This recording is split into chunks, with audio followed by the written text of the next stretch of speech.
Man, that's crazy, dude. So that happened, huh? Yeah, Wow. it was, I just can't That's believe. probably the best story I've ever heard on our show Wow. ever of all man, time. There was they missed it. They out missed of it. out of 60, 61 episodes, this was so far the best story Yeah. that we heard. I hope Oh, everybody caught hey, that. what's up? Whoops. Um, let's see. Yeah. Okay. Shit. Sorry. All right, hey, welcome back. We're fucking so sorry.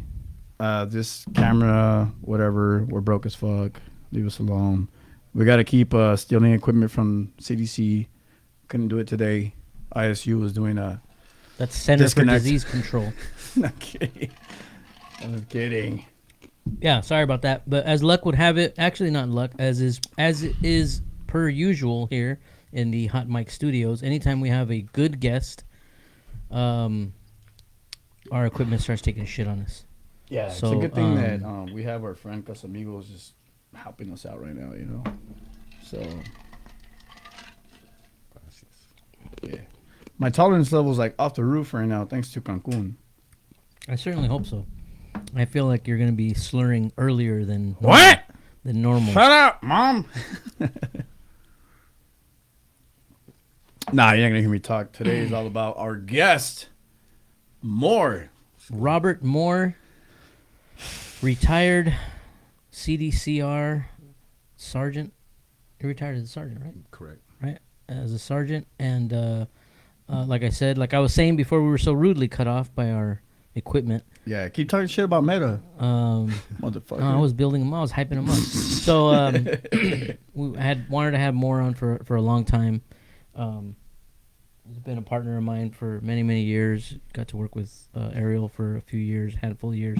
So we're glad to have you. So here we are. It is. I like to date these shows that way we can remember them. So I don't like to date them I like- because I always upload them later. Oh, I know, but that way everybody knows, right? So that we know if we start talking about some current event, you know that it happened on or around Like the windstorm. this Tuesday, Man, the great windstorm of 2022. The great windstorm of 2022, which actually knocked down my boy Moore's fence, and he was like, "Fuck that fence! I'm still gonna go do the show." Yeah. So here we are, October 6th, 2022. We're about to get this show on the road. How's everything going at the house? Everything good? everything's good at nothing. the house. No animals escaped or anything like that. No. All right, good. All right, so we're about to start off with the introduction with you, right? Like we're just gonna go with questions. Just gonna start like shooting Let's go. shit off, right? First of all, what were you born? I was born in Fort Wayne, Indiana. Indiana. Correct. And where were you raised? I was raised all over. My father was in the Marines 25 years, Mhm. retired. Basically, we moved all over, so I can't really define one organ where I was at, but we moved around a lot. You know, it's like start school, Time you to know, go. time to transfers again. Here we go. We're transferring again with him. So basically, I was a military brat until he retired. He retired, and then I think I was the age of 10, and we moved to Mississippi, Okay. and that's where I would say that I grew up from. Mississippi was where the bulk of your childhood and like high school, Stability, at high least. school ages, Mhm. like those years that you probably start to form a lot of opinions on things and start to kind of mature a little lot bit. of opinions. That was all there in Mississippi. What part of Mississippi? Basically in Shaw, Mississippi. It's a little small town, probably population of probably like 2,500. Oh, Oh, wow, shit. real small. Real small. It's like Brawley. Or Nyland, too. But a lot of action. Small town with a big heart. Yeah. And I mean, not to we're gonna get a little personal, right? But That's how fine. how was your father like as far as military father- man, retired? What was he My father like?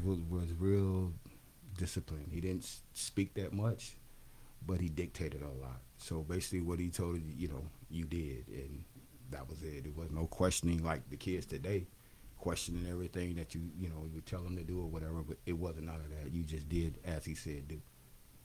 or the consequences will be. Get that ass beat. Yeah. Can't do that now. Now it's But like, I'm going to call the I police. think it helped me to be the man that I am today based on that. It stopped me, kept me out of trouble. Yeah. I Yeah. think majority of us our age are probably about the feeling the same way right now. Yeah. A little bit of discipline right now would be a good thing, I think. A lot of it of discipline would be a lot. So Physical discipline. you're there in Mississippi. That's where you, like you said, you spent your high school years. So how would you describe your childhood? Was it pretty typical?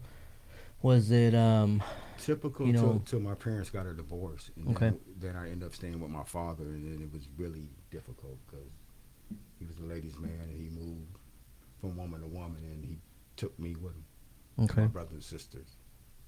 Oh, sure. Are you the oldest or No, there's 5 of us actually. I'm in the middle. I'm in the middle of the boys and in the middle of everything. okay? I got 2 brothers and 2 sisters. I got a brother and sister older than me and a brother and sister that's younger. That's younger. Okay. So, by moving around, did you say like you guys are still in Mississippi though, or?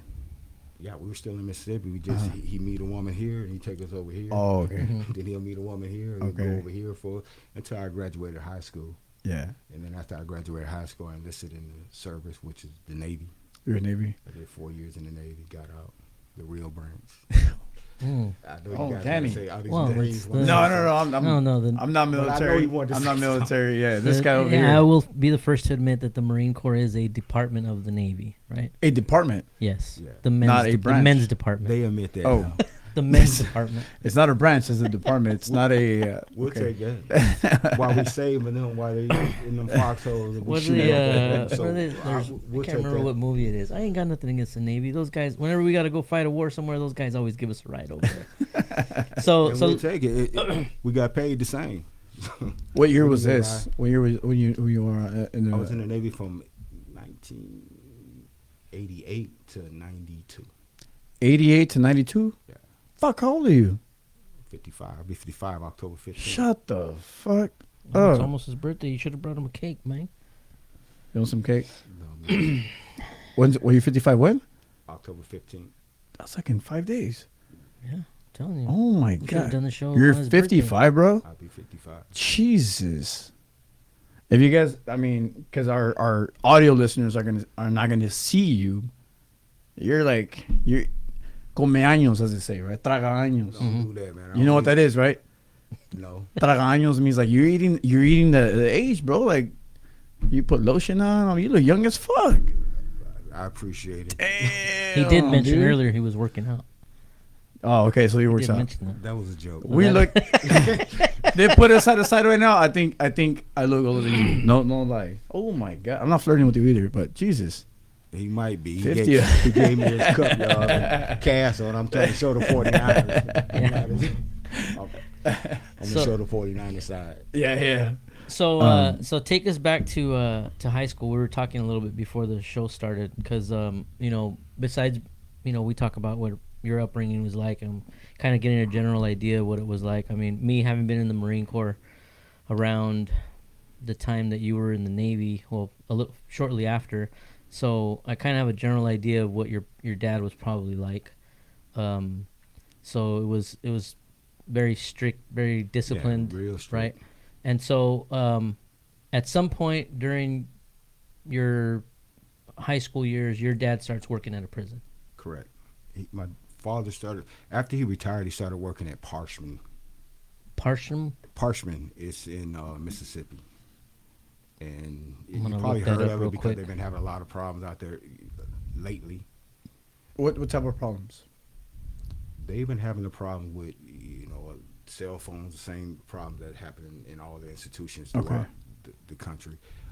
But the cell phone, the inmates videotaping saying that they're being mistreated and all of this. I don't know how true it is or anything like that because I'm not working there at that facility or have never worked there at that facility, so I don't know. But we'll go back to that as So far as if because your anybody- personal experience, right?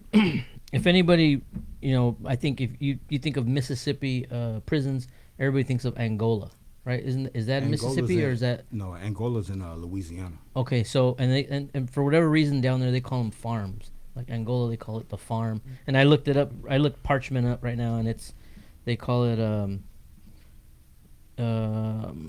Mississippi State Penitentiary, also known as Parchment Farm. It's a maximum security prison Well, located in. it's an older institution, Mhm. sort of like the institution in California, which would be San Quentin. Mhm. It's one of those type of institutions. So back in the day, the inmates did have to do farming and all that to, earn. That was the job that they had. Now we have porters and all that. I'm quite sure they had them then too. Yeah. But back then, they had to actually go out in the field. And actually, my father was one of the ones that was on the horses while they were Old school prison chain gangs, correct chain gangs. horse, Oh, Exactly. shit. horse, shotgun, like you see in the I movies. don't know if and they had shit. chain gangs then when he was doing it, you know what I'm saying? But I do know that he was doing that aspect. Okay, so similar to that. Right on. Okay, so how long is he working at that joint? He worked there approximately, I think, 15 years before he retired. Because he had retired from the military and then he retired. Mhm. From there too. But he was forced to retire too medically because he had got cancer and basically couldn't ride the horse no more. So he basically just retired. And your dad joining that department, did you see a change aside from being in the military, man? Because you already said that he was a pretty change strict in guy him? and changing him. Like, because my father really didn't, he dictated a lot. He didn't really, tell you to do this. He didn't, it wasn't that. And I guess it was the signs of times then, how we were raised, where your parents were parents and you didn't get in your parents' business. More, not like the kids today. They get into kids, the parents' business and stuff. We didn't get into that. So I wouldn't know, if the job affected him in any type of way other than that. But I do know one time when he came home and he said he had a hit out on him Oh, and they removed him from his post. like a green light. Yeah, back then. And That's not I fun. do know that, but I don't know the circumstances of it, how it went down or what transpired with that. But he did end up going back to work or whatever. He got sick and then he retired from there.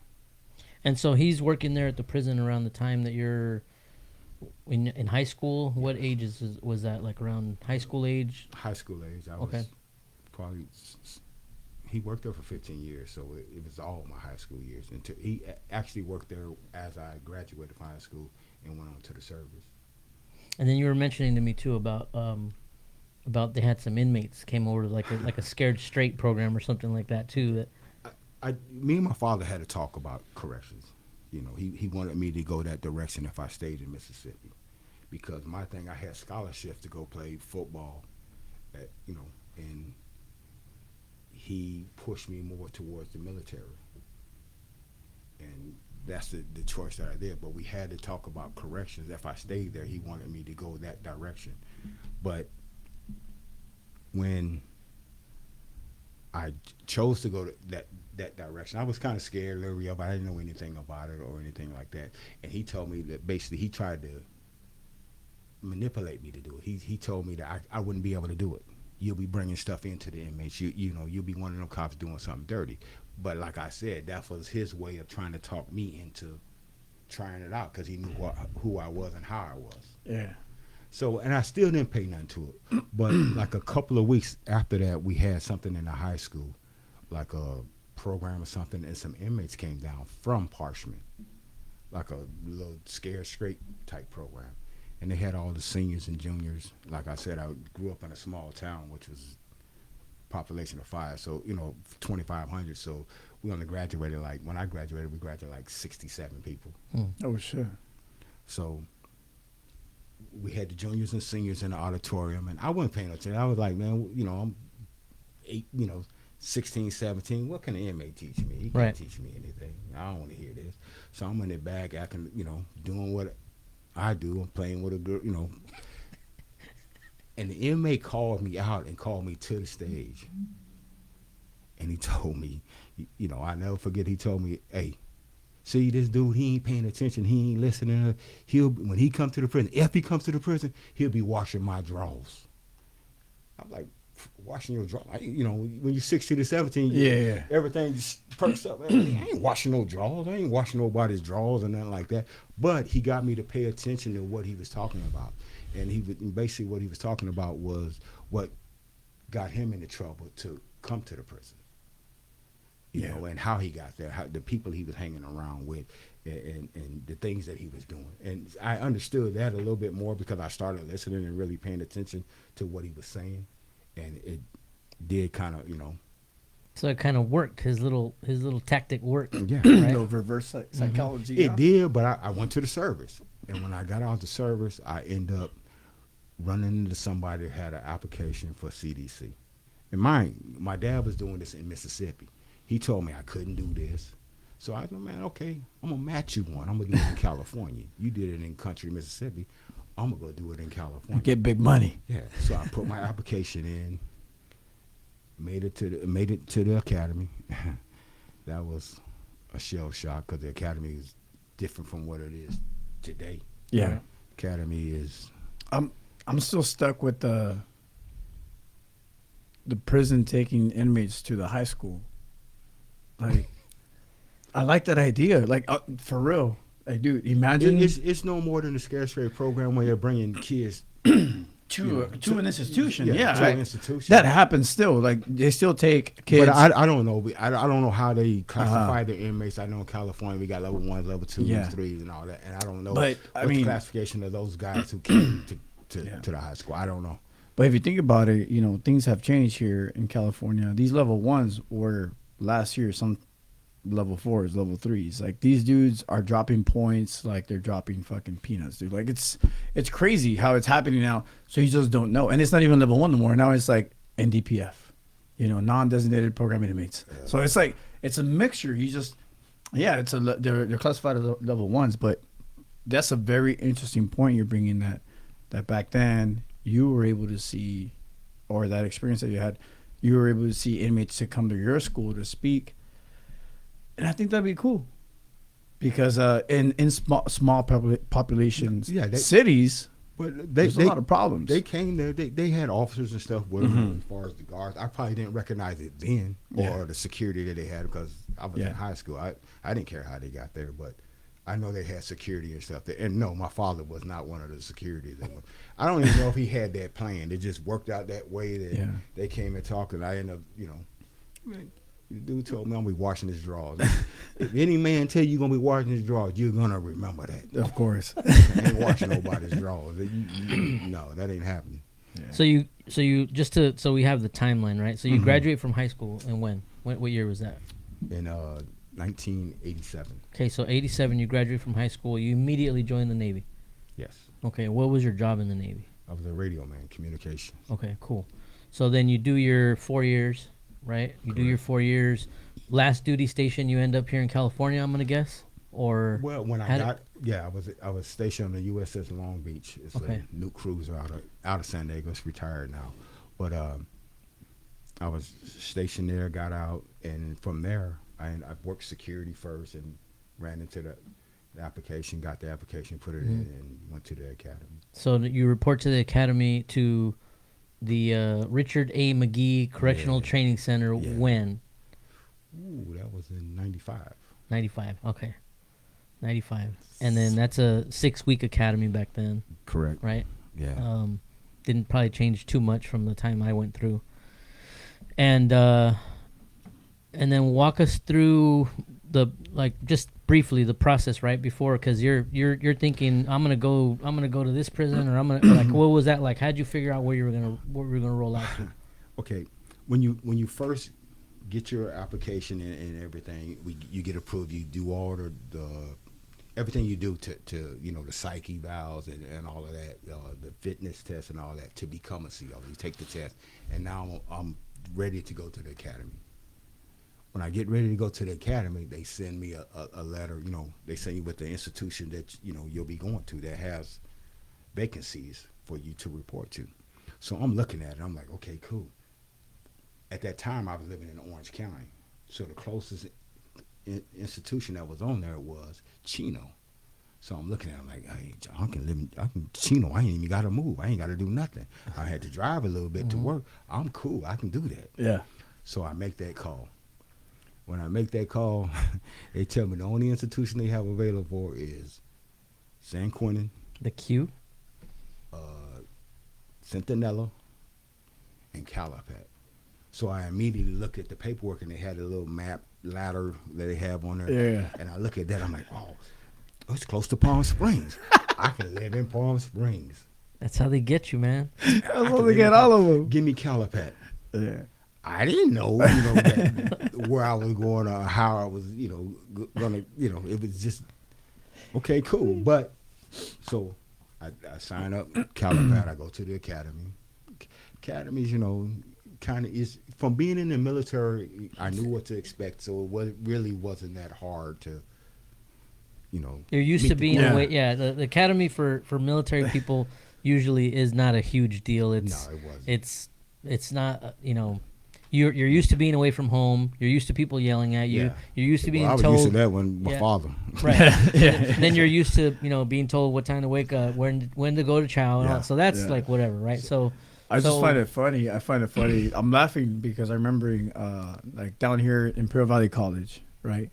There's nothing here, and I remember going to college there for like a semester or two, and I would see guys that were completely out of place. Most of them were brothers. I'm like, hey man, what's up? They're lost and they're scared, and they're like. And I'll start talking to them like, what's up, man? Like, what's going on? You need some help? What's up? And they're like, no, man, I'm fucking pissed. Like, what's up? Like, it's my first semester, and they told me I was going to be in San Diego. See, that's how I was. And I also did look at San Diego. I can live in San Diego too. Yeah. But not knowing how far that it really Yeah. is. Oh, man. I felt so bad for those dudes because they're like, yeah, what they told us we'd be in the San Diego section playing basketball, and we got recruited for IVC, and we're like, well, let's go play for the Arabs. And I was like, man. so they got you. Yeah, they got me. They got me good. Real good. But it worked out. Because actually, Calipat is a good institution for someone to learn and learn how to do stuff the right way. Mm-hmm. I'm not speaking bad on the other institutions. I don't know how they get down. But for me, my work experience, I only worked at Calipat. So that's the only thing I can spawn on is that.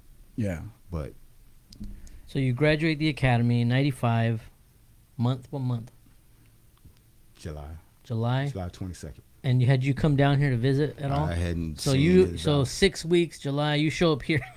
no, it was, Yeah, they did you dirty. You showed up. You reported to Calipat in no, that's August. when I reported to the academy. I got here, I think in August or September. Yeah, so it would have been like August. It would have Yeah. been the hottest month of the year. Yeah. You showed up to Calipat probably like I think it was September because when we graduated, we didn't know we had to work that Monday because it was Labor Day or Memorial Day. oh right. So Okay, we didn't so it was know. the very first. In the academy, a lot of the other cadets and stuff had that day off. They had a 3-day weekend. Not Calipat. I had to report to work that Monday. They're probably Yeah. super short staffed. No, 95. it wasn't that. That's when you first got here that first week, you went through that week of IST. Okay. I can tell you what it was. The LT at the time, overtime. Oh, he wanted to show up on Monday and get some money. Yeah, it's Okay. easy overtime. He can sit No, there. you know what it is? It's like this is the geographical area here. It's a bunch of Latinos, and we just working every day. It don't matter if it's Labor Day, Well, let me Columbus tell you, Day, Mexican the Day. first we're day I working. reported, I didn't know nothing about her, but like you said, it was hot out here. So at the time, I know they got CDs and stuff now and MP3 and all of that, but at the time they still had cassettes back in '95. You do know what a cassette is, right? Come on, man. All right, I just wanna Shit, make I was sure. only 10. No, but I was in there. I had everything packed. I had my deodorant, soap, everything. Everything. Okay, I'm gonna go down there. I'm gonna get a hotel for a couple days, see it, and then I'll find a place down there when I'm down there.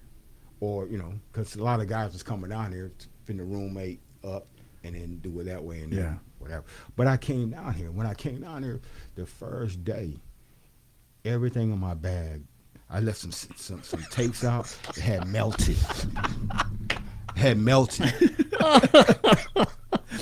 Oh, the Two Life Crew and the Yeah. what was it at the time? All The little of it. LL Cool J's. All of it. All that shit Had melted. And then not only that, My deodorant had melted, had ran out. Soap was soft. I'm like, man, where they send me? Hell. Oh man, that Yeah, is that's fucking- where I felt.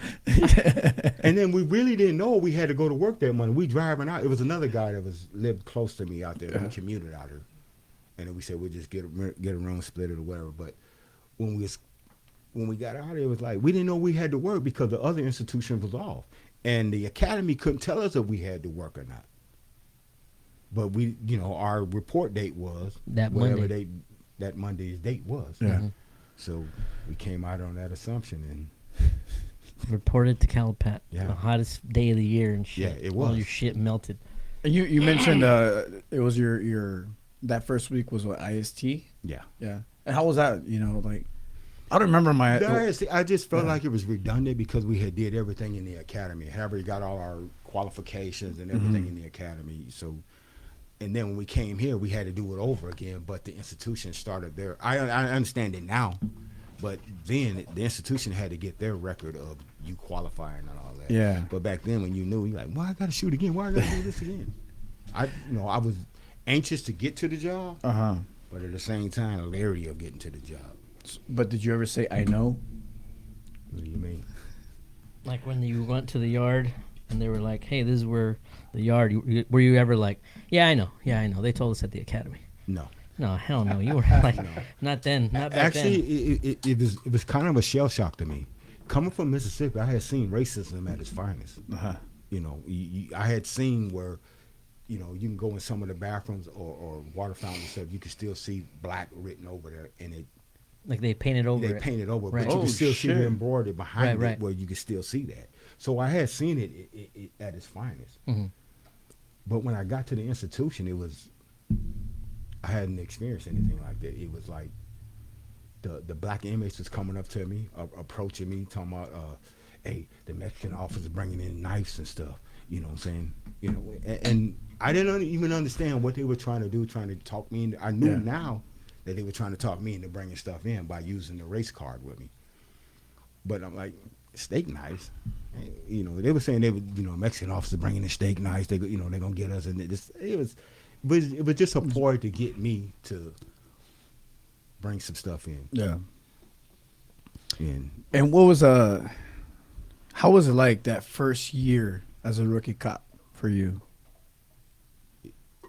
it's kind of like life changing because, like I said, the racism stuff that it wasn't racist. It just coming from the streets and saying that the blacks on lockdown or the whites on lockdown or the Hispanics on lockdown for whatever. It didn't, It felt weird to you. It felt weird because if this inmate messed up, and it's kind of like the way it is now. If this inmate messed up, let's hold them accountable for them messing up the program or Riot or whatever. Let's lock the ones up, and the ones that didn't do nothing, let's keep Let going. them keep programming. The way it is now. But back then, it wasn't like that. But I understood it. Yeah. Because it was more sensitive that if it was a racial incident, Correct. mostly Hispanic and the blacks, But they were more together then. it was a little more sensitive. I don't know how it is now because I've been retired since what 2018, so I don't know how it is now. So I can't speak on it. But back then when I started, it was that it was more racial divided between the populations. between the population. But Yeah. administration helped it, along with the inmates helped it. Because it would stress on it, or they would magnify what would happen. Yeah. Right. Yeah, and you're right. What you said, like nowadays, it's a little different. Yeah. Nowadays, it's like isolated incidents, or we'll talk to the max. We'll talk to. When I started, it was real lockdown. Uh-huh. Now, come on now, There's it's no lockdown. There's no lockdowns No. anymore. But at the same time, the inmates was more aggressive back then. So for people who don't know, or maybe our listeners who might not be, familiar with our state or our system or whatever, it's in those times, there was a handful of prisons, Calipat being one of them, that were, as we like to say, right, when we talk about back in the day, Calipat was rocking and rolling, right? That shit was off the hook back Let me in that time frame. This is what happened when I was in the academy. It was the famous riot where the East Coast Crips rushed the program office. Charlie program. You know, No, Alpha program. It Oh, it's Alpha? It was Alpha, Alpha program, and that was May 5th, right? It was Cinco de Mayo Yeah. on 1995 Yeah. Okay. is when that happened. Alpha program. Okay. When it was unlocked and Yeah. all that. Yeah. Right. Well, there was no fences or Well, anything, we so were they just I was in the academy. that shit happened while he was at the academy. They made a video about that shit and showed it to us while we were at the academy. And then, They didn't show it to me. It came, Shut and up. this is how it was presented to us. Uh-huh. You know, like you go to different classes and stuff. You know, which you guys went to, and the instructor to introduce herself and tell you. Then it said, and then they'll ask you where you going. You know, I'm going to Calipat. Good luck. Mm-hmm. That was told to us Yeah. prior to it even going to the institution. That's fucking crazy. And not knowing anything about it, you stepped into that That- mindset. Yeah, Now- that's what you were walking into. You're working now at first year. You're working at California Corrections, and I'm sure you have some knowledge from your dad working in Mississippi, right? Yeah. Did they integrate all of their inmates, or what? In Mississippi, I think the inmates are, Integrated, right? yeah. That's most states. From my understanding, most states they integrate.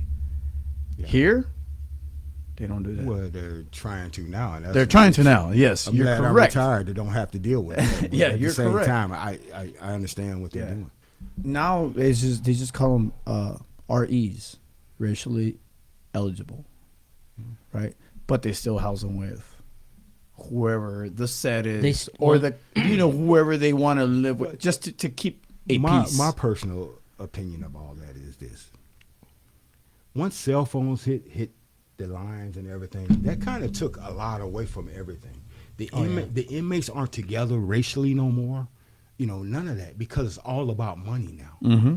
You know, before, if a dude hit the yard, a Hispanic or whatever, hit the yard and he had an R in his jacket, he was done. Mm-hmm. He got stabbed immediately. But nowadays, if this dude has the bag, the money, and all that, he could stay on the line until has that bag no longer. Yeah. They'll weigh him out. And that's the difference then. Before, it wasn't none of that. It was all about money. Yeah. And then now that they didn't, kicked all the, everybody out the shoe units and shut them down, you got, The mafia, and BGF and and all AD, that, yeah. and you got all those dudes on the line. It kind of, that mystique is gone. Yeah. Well, yeah, and like you said, if they got the money, as far as the mafia goes, if they got the money, they're just gonna overtake that and take that dude out. That's the way. That's what really is going down now. Yeah. You know what I mean? Like, all right, you got a plug. Yeah, but I'ma take yet that. and still, their own rules Yeah. is if this dude has this in his jacket, Uh-huh. he's done. Of course. So it shouldn't be let's wait till we get all this money or drain him Yeah. and then do that. It shouldn't be that Yeah. way. And that's where it is now. That's why it's a lot of, as far as the inmates, a lot of backdooring and all of that. That's why you're having all the riots and stuff on the yard as far as trying to take over the yard and all that. Yeah, I think I agree with you. I know I've explained to some people over the years, like, it's so much different from when we started because, like, you're right. Cell phones changed everything. It changed everything. Changed everything because, I remember as a young officer it getting broken down to me, right? Like, hey, this guy that's coming off the yard, they're gonna find out what he's all about. Yeah. Right. And then, Joe Blow recognized this guy. Hey, this guy, is no good. And so he goes and tells somebody. That guy goes and writes a fucking letter with Yeah. pen and paper, right? For the younger cops out And it there. takes them 2 weeks to get the answer back. Put a stamp on it. They mail that to somebody on the street. Someone on the street mails that to someone else, right? It passes like 3 different hands. Somebody up in Pelican Bay gets it, 2 weeks later. Yeah. And then they respond back via a proxy, right? And it takes a month and a half to figure out whether or not Joe This Blow guy's is doing actually, Yeah. good to walk the yard or not. Yeah. And months have passed, and then you finally, now what? They just make a phone call. Yeah. Mm-hmm. They just make a FaceTime. phone call. Hey, Fucking look, FaceTime. guess who landed here? Well, But take that but dude it's out. It's also more money. Mhm. What I'm trying to get at is that it's not about the gangs and stuff anymore. It's about the almighty dollar. Mhm. Yeah. If you got the dollar, you can stay on them yards and do what you want to do. And they can talk. The mafia can say that doesn't happen or whatever, but it does happen. I've seen it. Yeah. And I also worked investigations in there for 11 years, so I know a little bit about it. Like Calipat. So So you did a total of 24 years, right? You show up at Calipat in 95. Talk to us about First time was violence. the First time you saw violence. his first time you saw. Talk to us about the first time you saw something violent happen there Well, I'll tell in you, the man, institution. when I first got to the institution, I did not want to be there because of what I was going to, having to transfer, drive back and forth and everything, and trying to find a place. It was just when you already had a job and already was established, you didn't want to do it. Then I get to the institution, and it wasn't what I thought it was going to be. But I learned to work my way through it and find out what it's about, and understood. I just didn't understand it when I first got there. Once I got to understanding and knowing how everything was working, then it became a whole lot easier. But my first incident at the institution, you want a good laugh? When we first got there, you remember back then we had to wear the Class B uniforms. Mm-hmm. Only certain officers were allowed to wear the jumpsuit. If you worked R&R, the Dining. kitchen, Right. dining, stuff like that, then you could wear the jumpsuits. So we had to wear the Class B, and you had your badge on there. Uh-huh. First incident, I'm new. Alarm goes off. So I'm going, saying I do what I got to do, get through the night, and, it's third watch. It's like 9 o'clock. One of the officers said, "Hey, where's your badge at?" Oh shit! Run to the alarm. I didn't close the back of my badge, and it fell off. I'm like, man, how am I gonna explain this? I got 2 weeks in the department. I lost my badge on the yard. The inmate can get it, but I ended up finding it. Saying prior to going home, but I lost it there. And there's a lot of things when you first get there. I remember when I first got there, and they gave me a gun position. I was working on Bravo security gunner. Mm-hmm. I don't even know if you guys walk the chow anymore. No, we don't. No. They walk to the day room and that's it. Yeah. I remember that. That's gonna be a big fucking eye opener for a lot of newer cops that have not seen If it ever full- happens again. Yeah, So yeah, I think it will. security gunner was a Now position explain later where why. But they had me going. I had to go to Bravo Yard to work the security, the gunner. So I ended up going over there. It was 6 o'clock in the morning. I didn't know. I was one of the first ones. I'm early. You're trying to be, the good officer or whatever, do everything I got to do, my inventories and all that. And I go to the wrong yard. So I'm sitting over there set up. They got 2 security gunners over here. This yard can't start child because I'm over there. you're on the wrong. Yeah, I got all the ammo and stuff over there. And then when the guy gets there with their ammo, he was late. So he bought the ammo and stuff over there, late. So I get over there, I run over there and get it. But this was, you just didn't know. Right. And so so now you're there after a while, and then eventually you mentioned you get into investigations, right? So Yeah. what was that experience like? Investigation was an eye opener for me because I learned a lot about the gangs. From being on the facilities, as far as working the facilities, working around the inmates. Go ahead. How many years did you have in before you joined the investigations? I had, I think, 9 years. About 9 years. Very respectful. 9 years. Respectful right there. Yeah. 9 years. Yes. But I didn't want to go in there. I'm gonna go there. Where I didn't want to Go for it. I didn't want to go in there. What made you get in there? You say it and go there. So before we get in again, and I'm the one that's always thinking about the guy in Brazil listening to this, right? So most prisons have some type of an investigative unit, right? An investigative unit, and they're like, if you think of the way I explain it, if you think of a prison like a little city, right? Correct. You got the cops, the street cops. That's the prison guards. ISU would be like the and detectives. They're the detectives. They're the ones that are going to investigate and do stuff like that, right? So those are the typically, the more seasoned or veteran. At least when I first started, that's what would happen with that. So you were asked to do that. You were selected to do that. I was How did it happen? I was working in one of the housing units, and I was fine with the housing unit. I was fine just being that regular cop. I didn't care about being a detective. The pay was the same. I didn't, I had no aspirations as far as going in there. But I'm out at the barber shop in town getting my hair cut, and an administrator Okay. administrator approached me in the barbershop and asked me to come to the dark side. The dark. I didn't know what the dark side was. I thought he was talking about some The Gunners. yeah, some homosexual stuff. I didn't know. So I'm like, man, no, I ain't trying to go in there, y'all.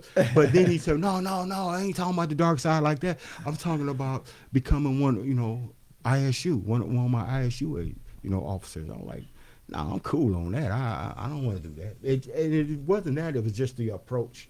Mm-hmm. I'm out on the streets. I knew who he was, or he or she was. Mm-hmm. As far as a administrator, I knew who they were, but I never. But then we had post and bid. Post and bid is where you bid for your position Based on your seniority. Yeah. based on your seniority, and that'll be your next job for the next 2 or 3 years. 3 years usually. Yeah. So I'm in there to bid, and then the warden comes in with this same administrator, and the warden asks me, "Who is is this him?" And I was finna bid. I was finna go up to the board, put my name or wherever I was gonna work at, and I was cool with that. And she said, "Is this him?" And I was like, "More?" I was like, "Yeah, this is more." She said, "Can you come to my office when you finish your bid?" I thought I had did something wrong. I had never been in no trouble. Administrators come looking for you. You know what I'm saying? The warden come looking for you. I had never even been in their office. None. Never wanted my name to come across their office. So I go.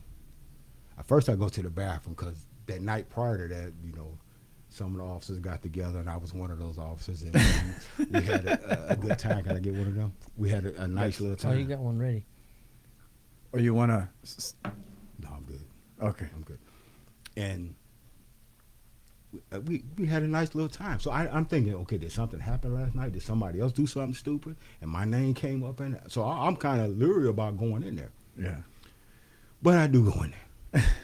And they offered me to go to a convention for it's a training convention for the Black Officers Peace Officer Foundation, which is officers of black descent. They have their own little thing, and they had a convention going on up in Ontario. And at the time, my son lived in Ontario, so I was like, kill 2 birds with 1 stone. I can go up there for the weekend free. And they're gonna give me a room and all that. I was like, cool, I'll go. Yeah. But then they hit me with the other thing. Mm-hmm. She hit me with, will you become a member of my squad? And I was like, I was stuck. So I ran it back on her, because when she presented to me as far as going in there, she presented to me, you can go down there, to the Ontario and rub elbows with, people in positions and stuff. And I didn't know anything about squad. So I said, let me go down there and rub elbows with the people and then see if I want to go in there. So when she said, okay, yeah, just give me your answer on Monday.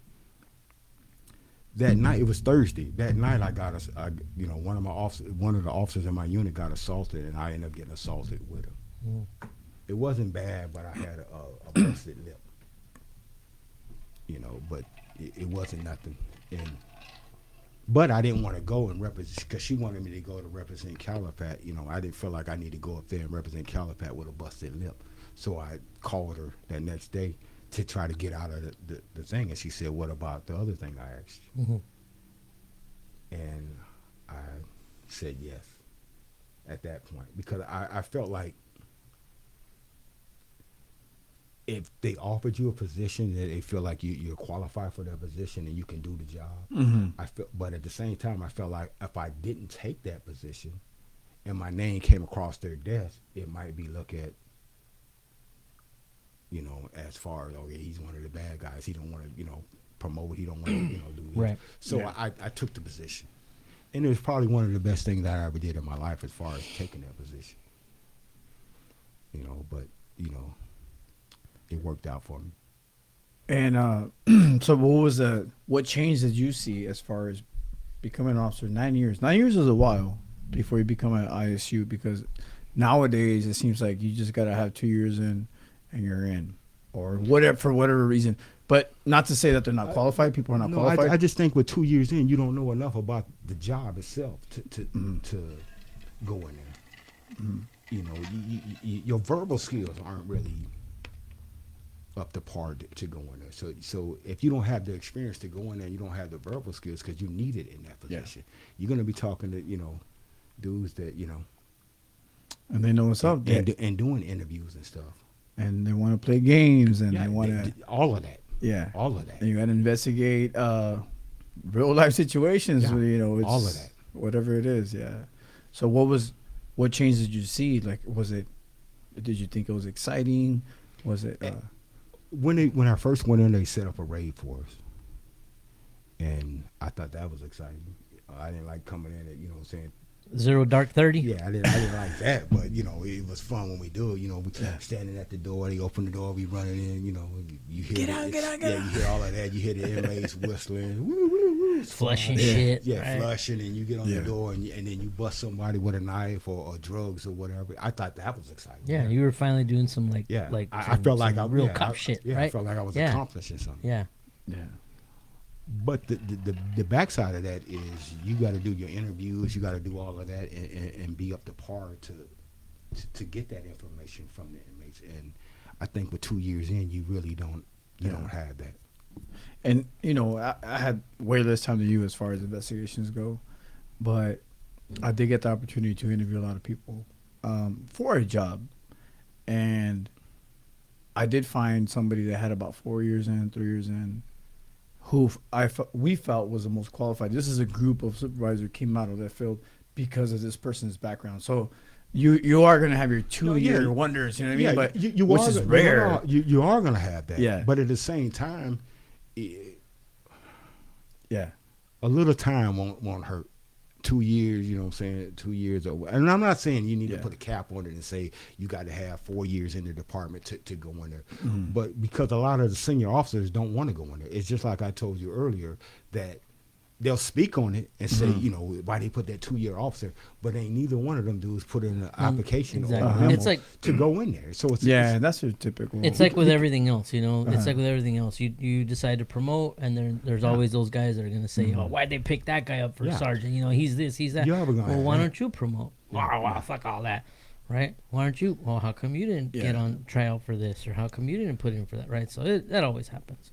I mean, bottom line, this department has a way to generate a report, a way to conduct an investigation, a way to like. There's a certain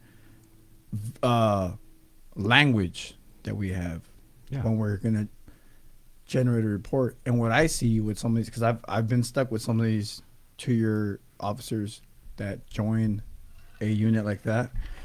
And it's hard to convert them because they're smart. I get it. They're fucking smart because they have a bachelor's degree or whatever. And they want to give me a report like writing a novel. It's like, dude, it doesn't work like that. This I ran into department's different. I ran into that too. You Yeah. know, when I did promote and became a sergeant, you run into that where people reports is embellished, like they did all of this and It was a dark lighting night. yeah, stuff like that, and When all of a sudden, you run into that. And there he was, so you're naked in his cell, full of peanut butter. Until he on that stand and had to explain all of that and talk about all that. Yeah. then it's After gonna that be first hard. time on that stand, he'll change it. Mm-hmm. So you spend how long in investigations before you decide to move to the next chapter of your career? How long are you there? I stayed in investigation about As an officer. as an officer. Yeah. Another 9-10 years. Okay. And what time frame is this? Like, I want to think about the years. What time frame is this? This is from probably You're talking about like 2001 2001. to about 2009. Yeah, somewhere around there. Oh, so you got to go to San Quentin and do all those validations. You got to see the fun shit. I hate you, man. What the fuck? So that's what my next question, right? So you spent quite a bit of time in the investigative services unit, right? And so, and we'll do this in 2 parts, right? So we'll go high point, something you're proud of that you can speak on. High point in that first stint in ISU, followed by a low point for you. So high point first. If you had to pick something. A high point in investigation would be I say I got a phone call from an officer in a housing unit, Mm-hmm. and he believed that the inmate was calling a hit on the streets. And I listened to the phone call. I came to the same conclusion right? that he came to. Mm-hmm. And then I let some of the other officers listen to it also, and they, no, they ain't gonna do nothing. They ain't gonna do nothing. But I followed through with it. Mm-hmm. I made the correct contacts and all that. And bottom line, what ended up happening was, let me tell you how the phone call went. The phone call went where the guy was on the phone and he was talking to his girlfriend, and the girlfriend, he was arguing with the girlfriend, trying to have phone sex with her or whatever. She didn't want to have it or whatever. But she tried to change the subject and said that his son had got jumped on by some blacks riding the school bus. I mean, riding the bus. Whatever the school bus or city bus or whatever. Okay.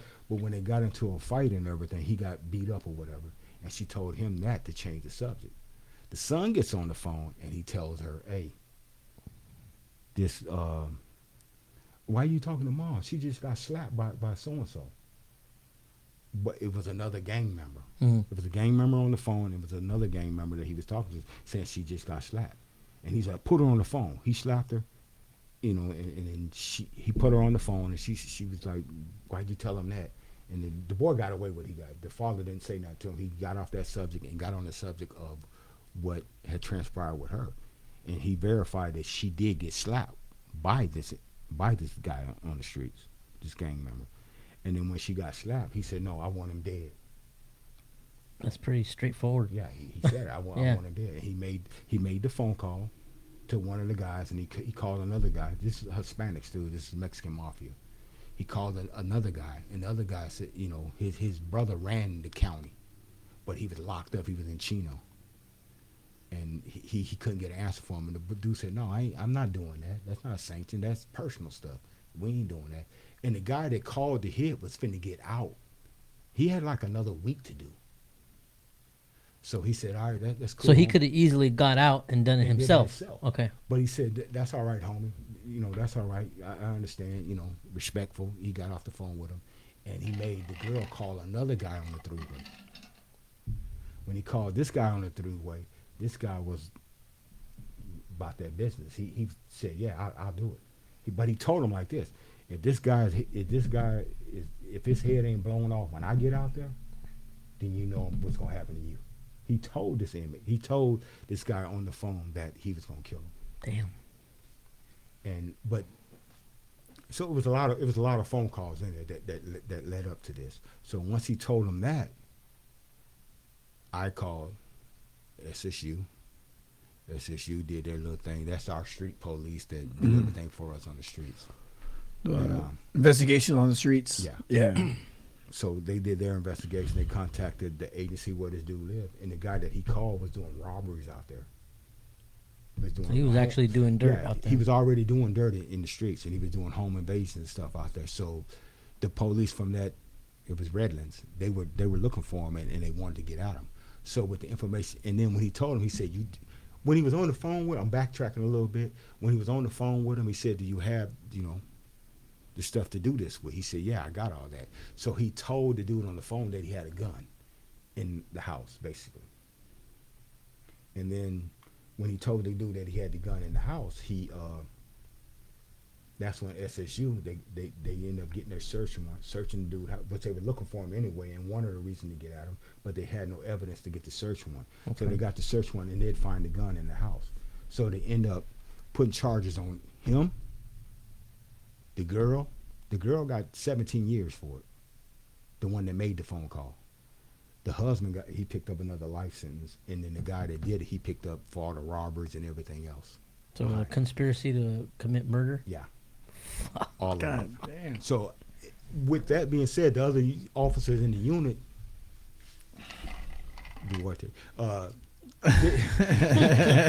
didn't want to follow through with it, and it ended up being where this guy, you know, 3 people got arrested, and we ended up saving somebody's life, I guess.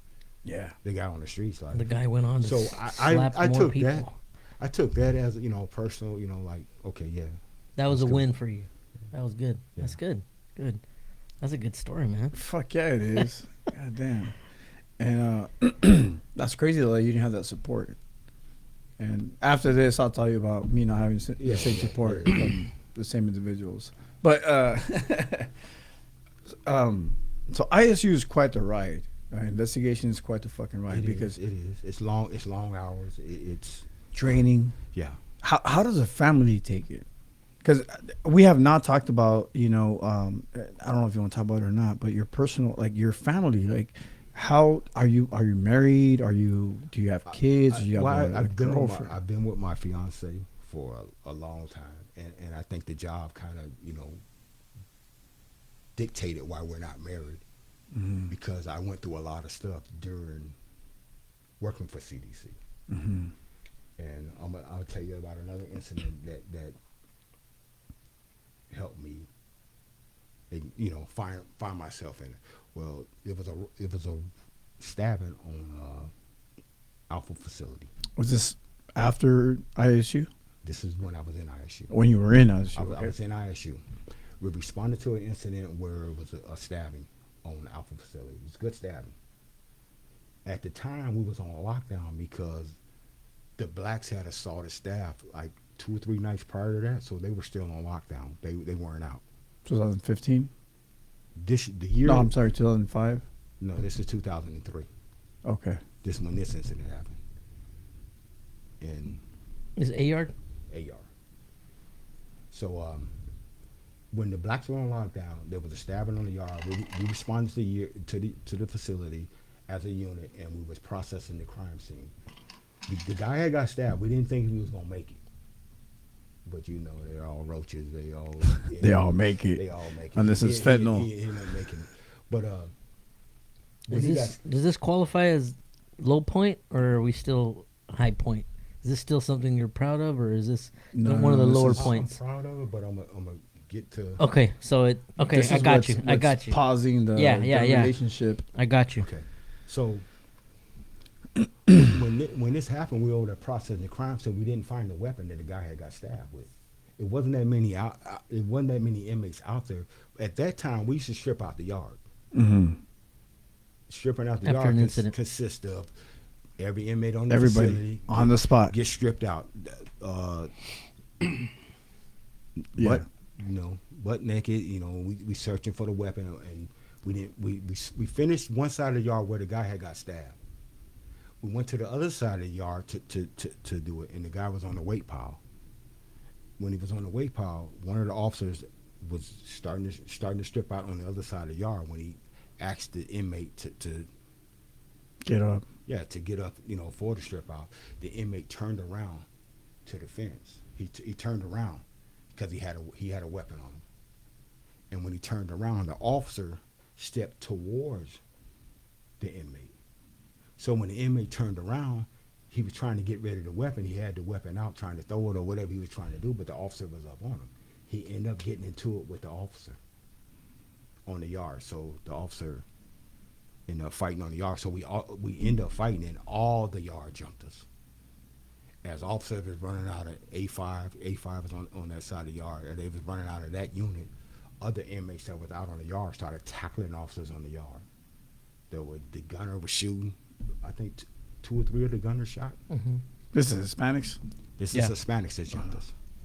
They were coming after us. Not no other inmates. None of that. They were coming after us. I think, though, it was only Hispanics were out on the yard at that time because, like you said, the black inmate population was on lockdown for a separate staff assault already. So you only had the whites and Hispanics out there. And, of course, you have the infamous, unwritten rule by the Hispanic inmates at that time. If you have a weapon on you, you don't give it up. You fight, and then you have the second unwritten rule, or maybe written, whatever. If Hispanics jump staff, everybody goes. When he approached the officer, the inmate turned around. The officer was right up on him, so he ended up attacking the officer. Then we ended up responding to that, and like you said, all the Hispanics jumped us. And this is inside of the weight pile This too, is right? inside the weight pile. The exercise area. So you're already And we're right fucking up under surrounded, trapped, whatever you want to call Yeah, it. Worst case nowhere, scenario. There's nowhere to go. No egress route. Worst case And the scenario. officers, our help that's responding from the facility is coming out the units, and the other officers that's on the yard that's not in the weight pile are attacking those officers. So our help is not getting there. Yeah. This is when we first started alarm response. I think alarm response had just started. So we started, graduating to, To what it is now. Yeah, to what it is now, getting the help that you really need. But when we was over there doing that, and I had one of the inmates. Granted, all the inmates don't want to get involved. They just want their name in the reports. And I'm a big fella, so I had the inmate. I'm swinging his ass around as the other inmates are coming after me. You're using them like a shield kind Yeah, of. I'm. Right. You going wherever they coming at. And one of the officers was down on the ground. I will give his name, Biondo. Mhm. He was on the ground. 2 days prior to that, he was running to alarm and he dropped his baton. At that time, we had the side handle baton, which is the PR-24s. Mm-hmm. He dropped his baton, and to his, Defense. yeah, to his defense, he was on the ground and he was holding on to the baton. They were trying to take it, but he was getting kicked. It was like 4 or 5 inmates on him, kicking him and trying to get the baton. But they ended up getting it from him. But when they got it from him, they were trying to hit him. But he was holding the PR-24 with the handle in By extended. the actual side handle. Yeah, he was holding it the incorrect way, and he was trying to hit Biondo, but he couldn't hit him because all his homeboys was on him, kicking him. He was curled up in the defense, trying to not get hurt. So I threw the inmate that I had, into the inmate, and I pulled out my side on the baton, and then the inmate that had the baton went towards another officer to hit her with the baton. She braced for it and went down, but I tried to block it and extend it, and that's when I got hit up. I got hit with the baton that he had. But he didn't get a full swing like he was just trying to bust. It was like playing baseball and somebody throw a curve at you and you reach out for it and he caught me. So I just took my baton and took it into him and took him down. Took the baton from him, we cuffed him up. And then that's when everything went bad for me as far as in the department, because at that time I had vertigo.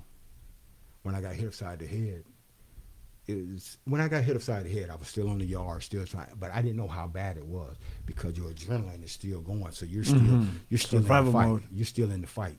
Yeah. You're still in it.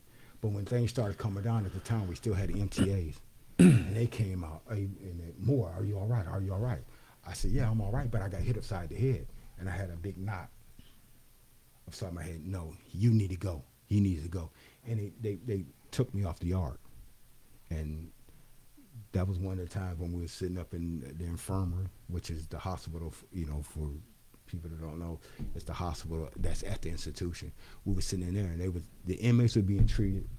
Yeah. And we were being treated. right alongside them. The same dudes we were fighting were being treated in the same, but the unions fixed that, and that no longer happens. But it did happen at that occasion.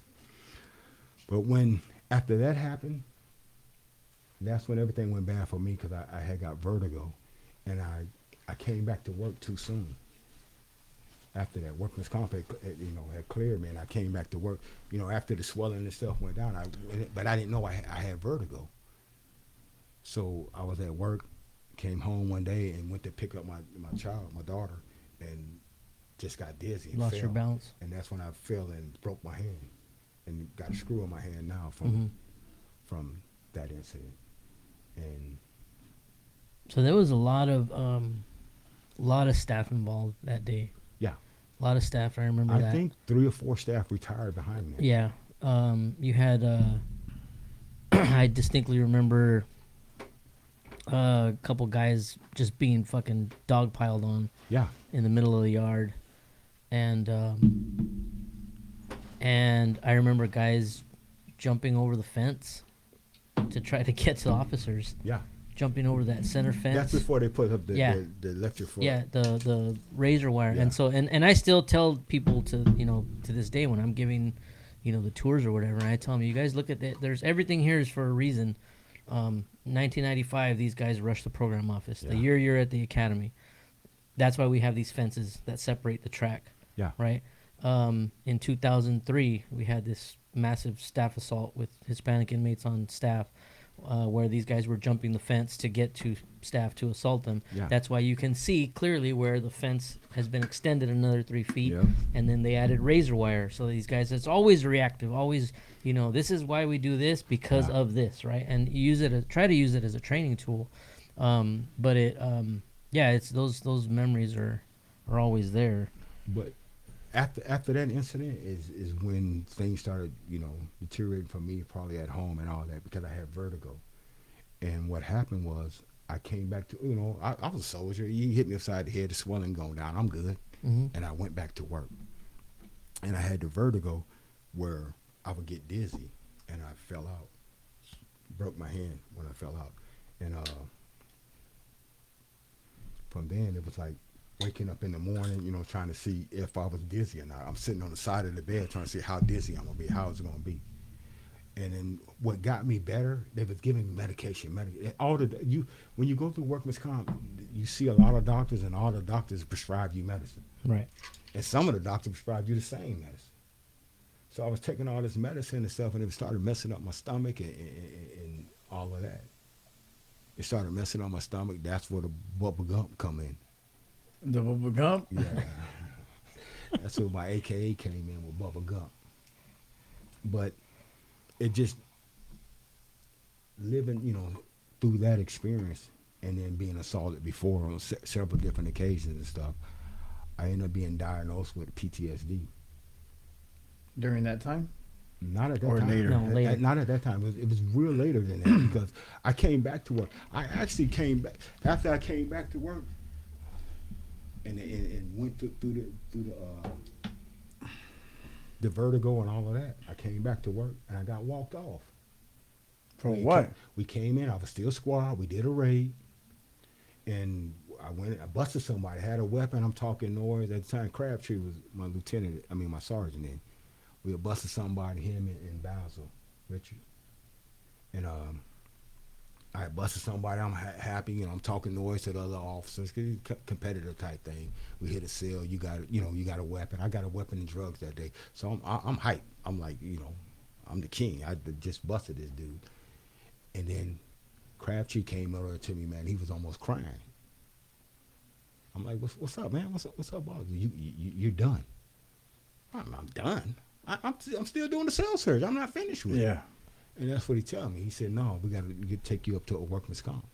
When they went to workman's comp, they went through my medical file, and they seen that one of the doctors had something in there that I couldn't work. Because you see a lot of doctors, when they got his report, it had something in it that I couldn't work, and I got walked off as if I had did something wrong. I was mad. They walked you out of work, I didn't know- escorted you out. Yeah, I got escorted out. I'm sucks. squad. I'm getting escorted out by my lieutenant and 2 other sergeants. I walked out into workman's comp, and I had to leave. I couldn't. They said I couldn't work, and it just took a lot out of me, because, dude, I'm sitting here, I'm giving y'all my all, and then you walk me off. Yeah. And it took me 2 months to get that rectified in that report, and then I came back.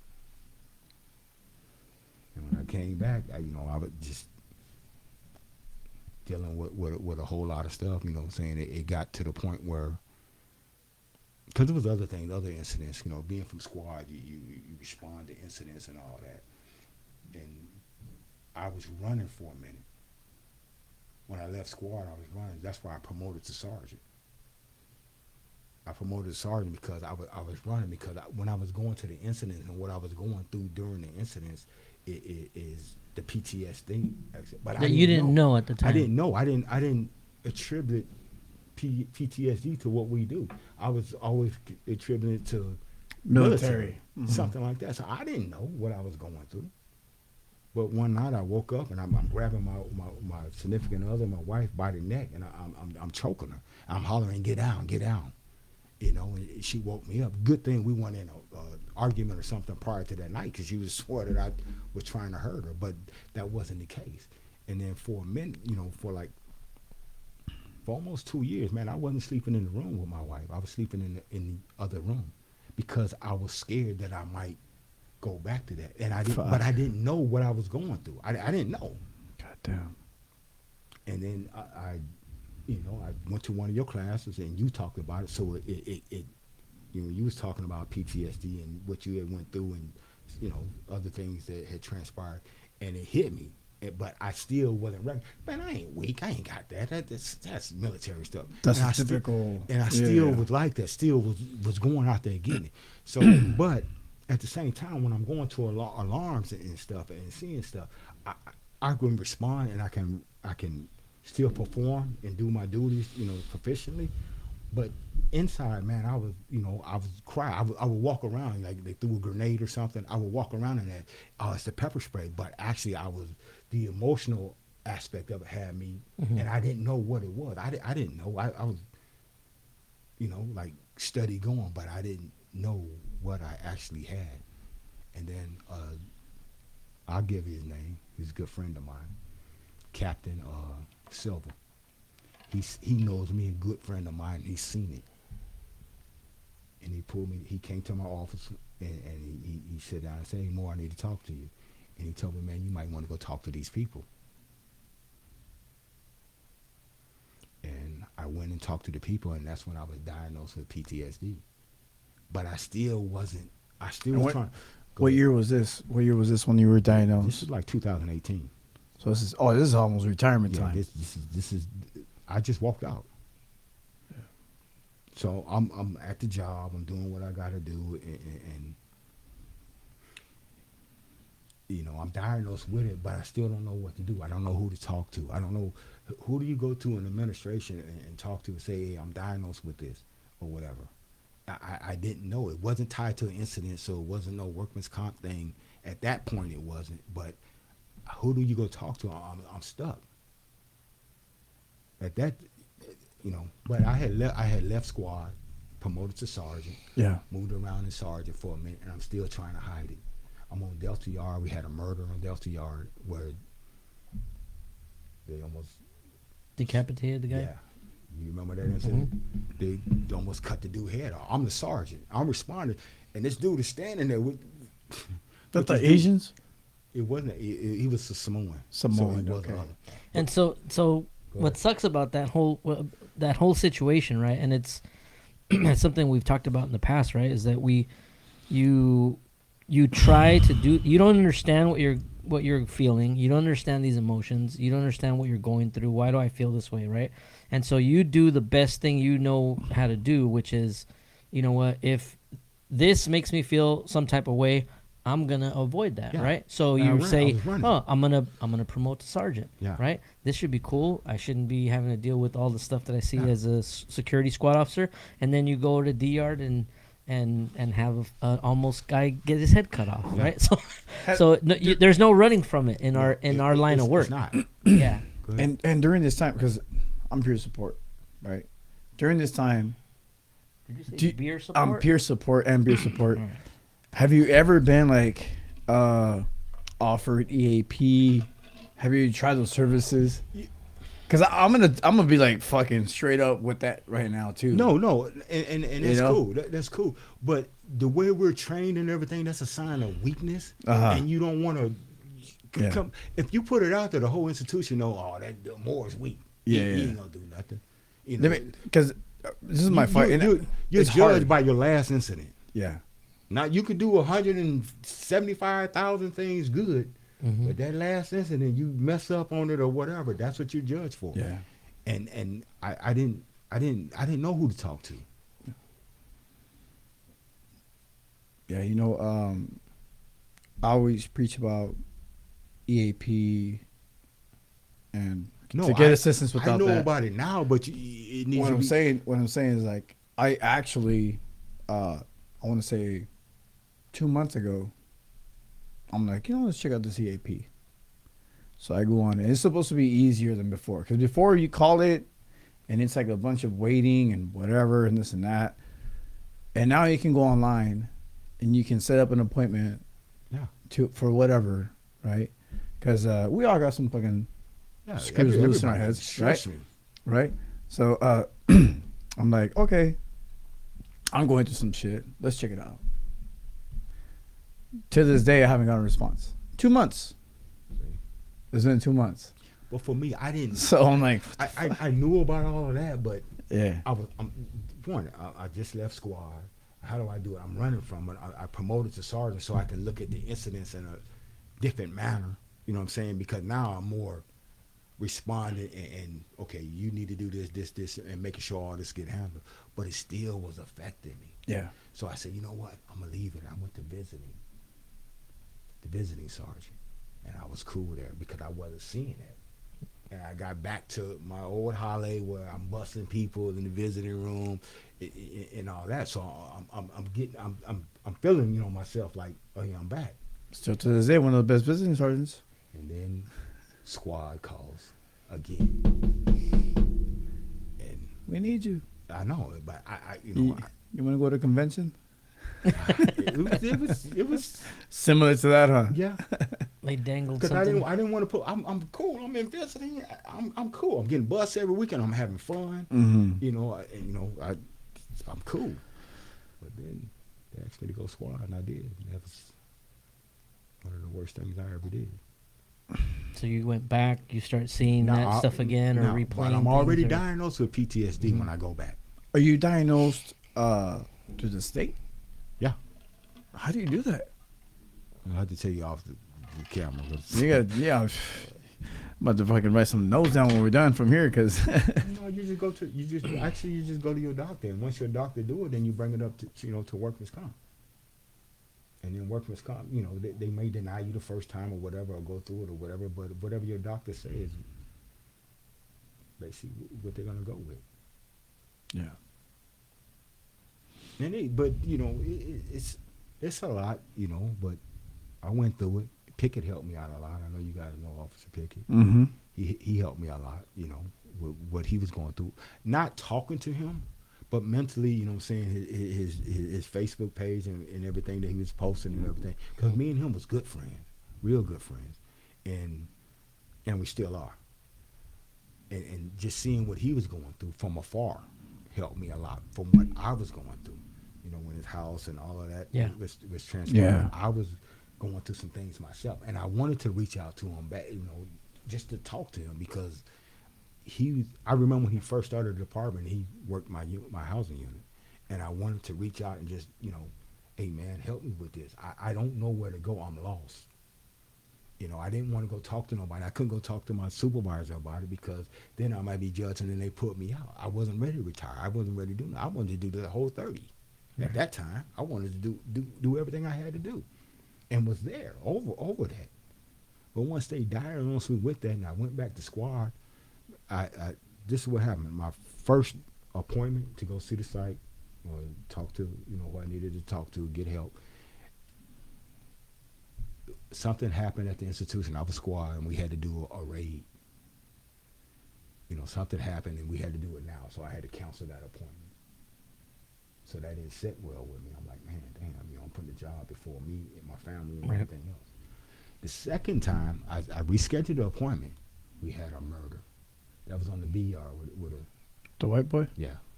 Got stabbed on BR, got killed on BR. We had that. And I had to miss that appointment again.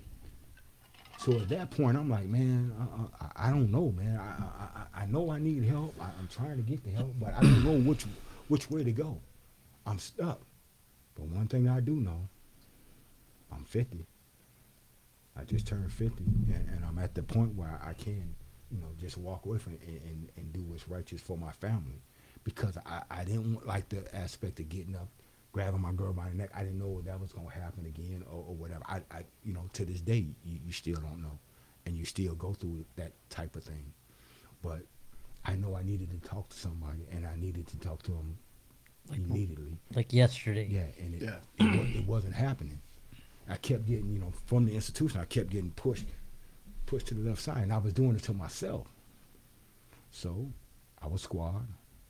Some things happened that morning, and I just, I'm done. What happened? You want to talk about it? I'll talk about it. Or that morning, Yeah. I had just went back to squad as a sergeant. A lot of things had transpired, but squad was in a little... The short time that you were gone. Yeah, I was gone for... They was in a little trouble. It's something that needed to be rectified and needed to be fixed that needed to be fixed. And at the point when it got broken, I wasn't part of the squad. And I'm still a man. So, I go to the morning meeting that morning with all the captains, everybody, and then the warden asked me to step into his office, the new warden. I could step in his office. And he rips me one. And I knew why he was doing it. The position I held, even though I wasn't in there, I'm in the position now, fix it. And that's where he was coming from. But I'm taking it like, man, I'm going through all this, and you're going to sit there and come down on me for something I didn't do. And I probably took it the wrong way, but I know I needed I needed a break. I needed to get away. And to his understanding and all that, when I approached him with what I was going to do, I'm like, man, I'm done. I'm through. I left out his office, went to our office, told all my crew, all the officers in there, I'm done. Walked over to the custody captain, told him I'm done. Walked up front, I'm done. They try to talk me more. We'll move you back to visiting. Do you want anything? Do you need help? Do you need some time off? They offer me all. They did that. They did what they were supposed to do as far as offer me, because I know it's something new that they probably had never. And I didn't want to explain it, man. It's embarrassing, man. I'm a grown man, and this is what I've been doing all my life, man. Is responding to alarms, doing what I do, and then now I can't do it no more. Because the one thing I didn't tell you, that incident that happened when I got hit with the baton, I was told to retire then by the psych. Fuck. And I told the psych, this is what I do. This is all I know. It's part of the job. I don't know nothing else. I don't know how to change no transmission in a car. I'm not a mechanic. I'm not a doctor. I didn't know none of that. So he, I told him, man, this is what I do. And he said, well, I'm going to send you back then. That's how I got back to work. I told that dude that. And I got back to work. And that's when I got walked off. And I had to tell him that to get back. And then the doctor was right in his first assessment. And I went through that whole process. When I was running, dude, I was, that's why I gained all the weight. I was stressing. I didn't know what to do. I didn't know. Man. So you make that decision. No regrets. You're good when you retired. You said that was you. Yeah. You feel like you left on your own terms. I mean, it feels like like some people may have thought like, wow, yeah, that was fast or that was quick or what. I mean, what did you feel? Like relieved? What did you feel? How did that feel? When I left, I was scared. I didn't know what to do. You're talking about a man that all his life he'd been working, and most of all the jobs I had in my life was wearing a uniform, and military, and coming to corrections and doing all that. And then you're told you can no longer do it. But it was my own choice. And it was hard because everything that I knew I had to walk away from. Yeah. And who do I go tell? I know you. You were a good friend of mine. You know what I'm saying? And I know you. I couldn't go. And even though the position you held, I couldn't go talk to you about it. I don't even think you would understand because I didn't understand it. Man, when you sitting there, man, and you going to alarm, and just because of old nerves, you know what we would have said about that? He had it coming. Okay, oh well, and kept going. But when you crying about it, and don't know why you crying, and not crying because the feeling sorry for the inmates that were involved or the staff, not that. You don't know. Just wakes other emotions. Yeah, you don't know why you're doing this, and it was bad. So I just hung the boots up. I'm done. So did it feel? So I almost want to I'm trying to think of what it would feel like to just be like, bam, I'm gonna retire, bitches, because I would love to be able to do that, right?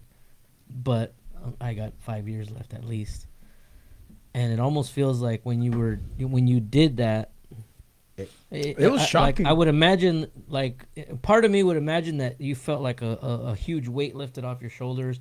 Cool, I don't have to do this no more. But it's almost like it was it was almost still no relief. You still were It like, wasn't no relief yeah. because it's still no relief because you still go through it. Even though you're not there, you still go. It still affects your life. It's something that you got to deal with the rest of your life. And it's I know when you retired, it was shocking to a lot of us because a lot of us felt like, I mean, it felt very abrupt, you know, like, and you said it the way it happened, right? Like I'm fucking out. it was at that point, man. I felt like it was me or a job, and anyone that puts their job before himself, you're wrong. You can make money in other ways. You can do other things. You don't have to sit there and go through what you was going through. And I don't blame the institution or the department for that. It's just something that happens. You go through. I've seen a lot out there. I talked about some of the stories I have, but I got a whole lot more stories that I'm saying, that you went through and things that you've seen, and it affects you. Mm-hmm. You may not even just responding to a regular fight. You know what I'm saying? It affects you, and people don't really understand until you go through it. And a lot of people going through it now, but they don't know they're going through it. I didn't know.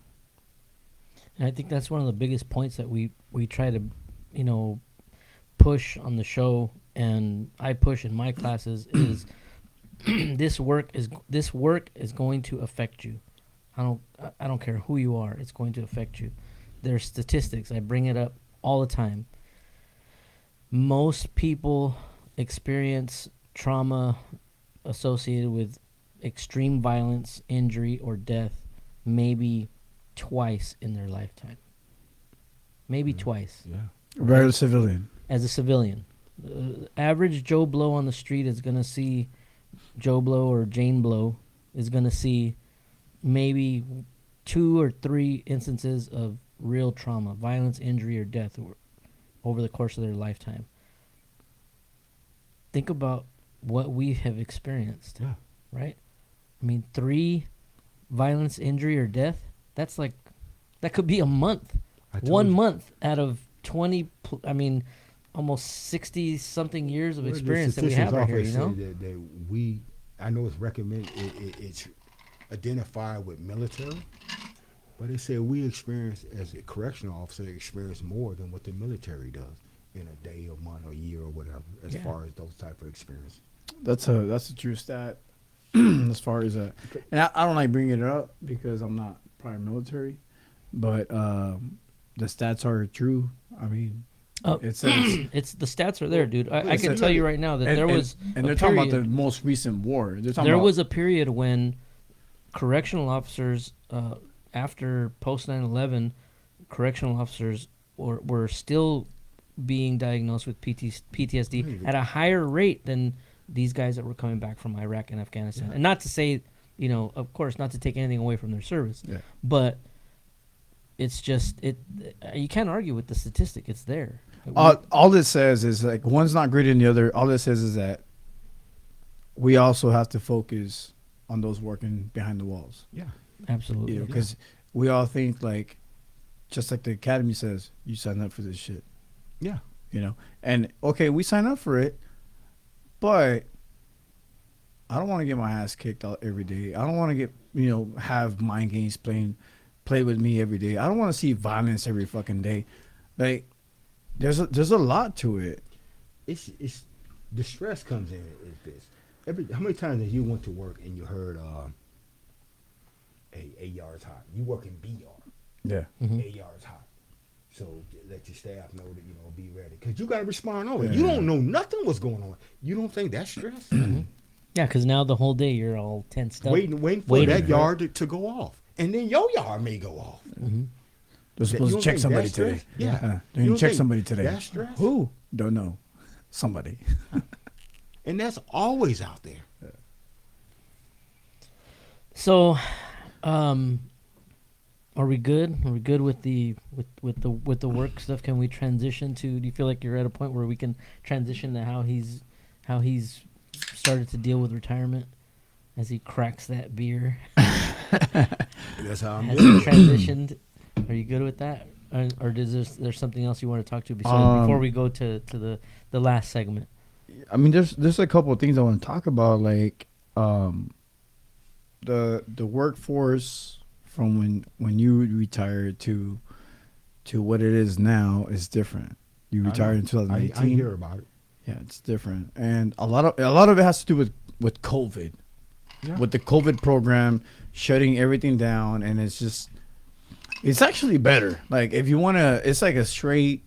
I don't want to call it Yeah, but COVID gonna be over and it's gonna go back to that monster and they're gonna add Yeah. some stuff to it because Yeah. of COVID. Well, you were letting us do this now, and Yeah. they're gonna get more. To me, the department goes is it's like the signs of time. When I first came in, officers are getting everything. I ain't gonna bull. They were telling us every month they would go up there and get a check. We want a grievance. Go up there and get this. We want a grievance. So you was here. Actually, Walk time. We're actually finna get paid again here pretty Finna soon. get paid. That's Walk time. You're actually. You should get some. You got some money coming to you, but Yeah, we'll come talk back. later. We'll talk I'm later. kidding, bro. No, he'll get it right. I mean, Yeah. when did you promote?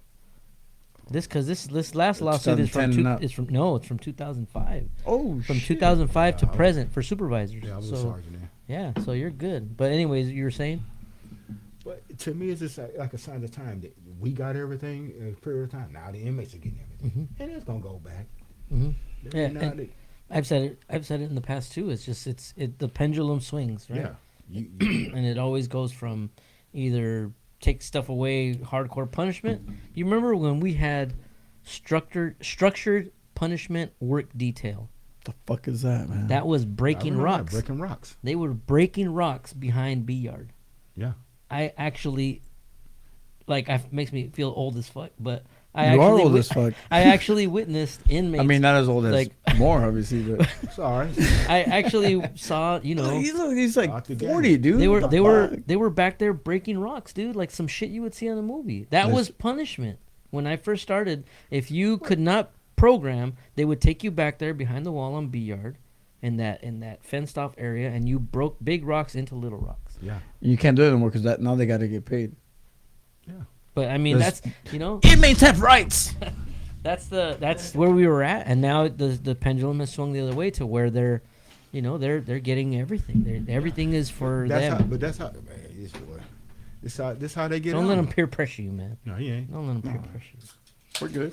So, all right. So you've been retired how long now? More. 4 years. About 4 years. So how long was the adjustment period before? I mean, you're never 100%, right? Unless, do you feel like you're 100%? No. Okay, so how long was that adjustment period from the time that you retired until the time where you started feeling semi-normal again? I don't think I feel semi-normal now. Because Still, okay. because you still always look out for that with PTSD that when it may break, when it may, like I said, I woke up and I'm back in my room and all that and Mhm. talking to people. But what I have learned through the doctors and going through that is different techniques that I can use to help control that, Okay, which I didn't have before. right. Breathing exercises and different things that you can do to help you deal with that. And that's what I apply now to try to help myself deal with it. The thing about not going to the prison, that helps out a lot too. But I would like to go there just to walk through there to see how it affects me. One of the psychiatrists suggested that, Really?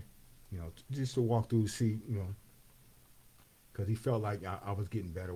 I never felt like I was scared or nothing, and I'm still not. I just the after effect of it would affect me. I still would respond to the incidents and do what I had to do, but that feeling after that, Like an overwhelming feeling. yeah, like okay, what did you just do? What because I always ever since I've been in the department, I always critique myself when after an incident, what did I do in this? And whether it was no more than escorting somebody over there and I had to do my report on that. What could I have done better in that aspect to make me a better officer, better supervisor, or whatever? I always critique myself. And it was hard to critique yourself when you got the PTSD because now you're reliving that incident and that's, but being away from that and not having to, like you get to work A yard is hot, you know, and I'm gonna work in B yard and have to be okay. You already worried about your own yard. Now you got to worry about that yard. So that aspect of that stress level has Gone down. gone. And that helps you. And then when I went to squad, I had to worry about all the yards. Right. And you know, and I thought I could handle it, and I couldn't. But I was man enough to say, you know what?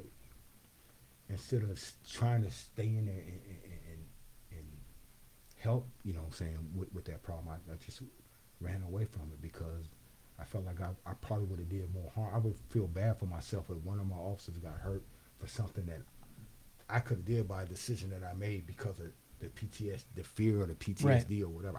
You freeze up or something goes. I Right. was never gonna freeze. That's what I'm saying. But you don't know what's going to happen, and the fear of I do something wrong and get somebody hurt. Yeah. Right. Yeah. I So The couldn't, pressure. I couldn't deal with that. yeah, it's it doesn't get any better as long as I was, you know, thinking of what you said right now about, you know, it helps to not go to the prison, and I'm like, yeah, unfortunately we still have to go. But that's again, that's one of the other things where Gotta go tomorrow. yeah, I gotta go tomorrow. That's one of those things where you just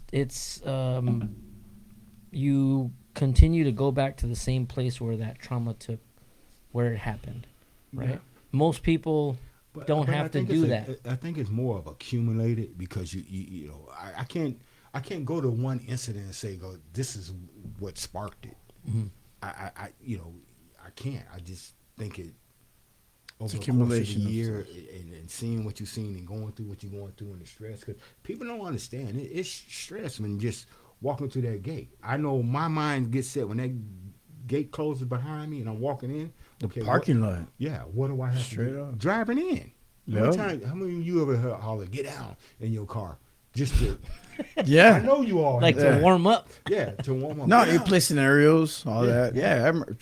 You probably after X amount of years working there, you probably have a memory or an incident or something for just about every nook and cranny at that prison. I can tell right? you this from being, and I'm not trying to glorify or say that I was a super cop or this or that, because I never portrayed myself to be that or wanted to be that. I just wanted to do a good job and live up to my standards.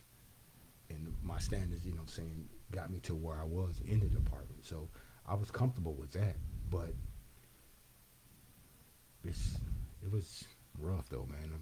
For like 10 years, man, I was like running. You know, let me promote, man. Maybe if I promote, I'm gonna have to do this. As a sergeant, I'll be looking at it from this. And I did acting sergeant in squad. When I was an officer, I was, you know, okay, cool. But You I got a taste of it. yeah, so I got a taste of it, you know what I'm saying? Okay, yeah, I can do this. So let me go on over there and promote. And I promoted, got stuck on DR. I didn't even like that, you know, PCR. It's busy. It's the busiest one right now. I'll tell you right now. Yeah, it is. It's stupid. All of them going to be because they're flipping them. I see what's happening. But Yeah. I just, What new generation coming in, new workers, new officers coming in, different mentality, where they live in fucking la la land. What message would you give them to a new officers coming in, right now, 2022, 2023? I would tell them to promote as fast as they can. You know, don't try to sit back and wait for, you know, I got good weekends off now. I earned that. Because those days are gone. When I first started, the institution where you'll come here and they'll get 20 dudes to transfer out and your seniority was going up. Mm-hmm. Now we're stuck at Calipat. I'm Yeah, only speaking for Calipat. Your number ain't going nowhere Yeah. because everybody's there is there. You got to wait till somebody promotes Or retires. or retire or something like That's that it. for your numbers to go down. Yeah. And I would tell the officers to promote. You don't have nothing coming now. No way. You ain't got nothing coming on the weekends, so go ahead and promote. Yep. I You told got somebody bad that. days off. And I told somebody that just the other day. I told him, hey, man, because he's like, well, I'm going to wait to, you know, I did good on the lieutenant's test.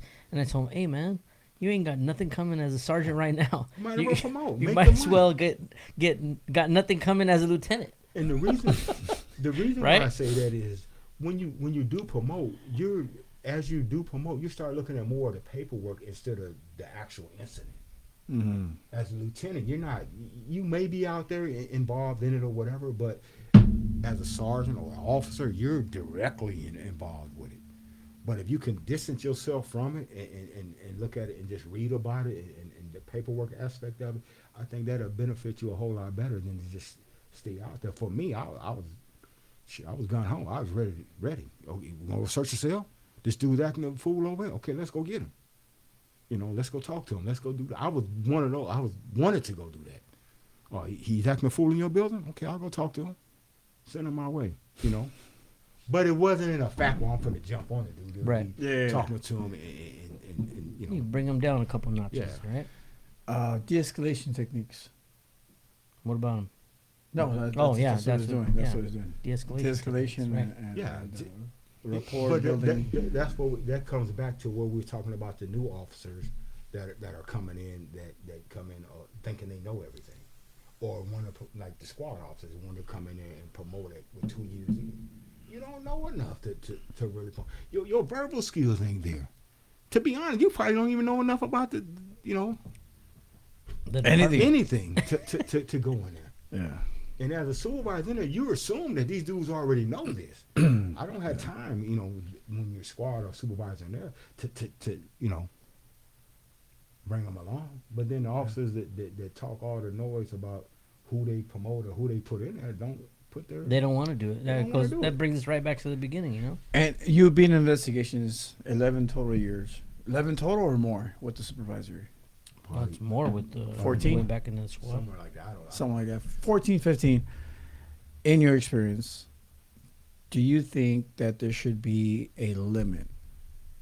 Like, if you're an officer and if you get the ISU spot, should there be like, all right, cool, you're gonna be in ISU, 4 years is the limit.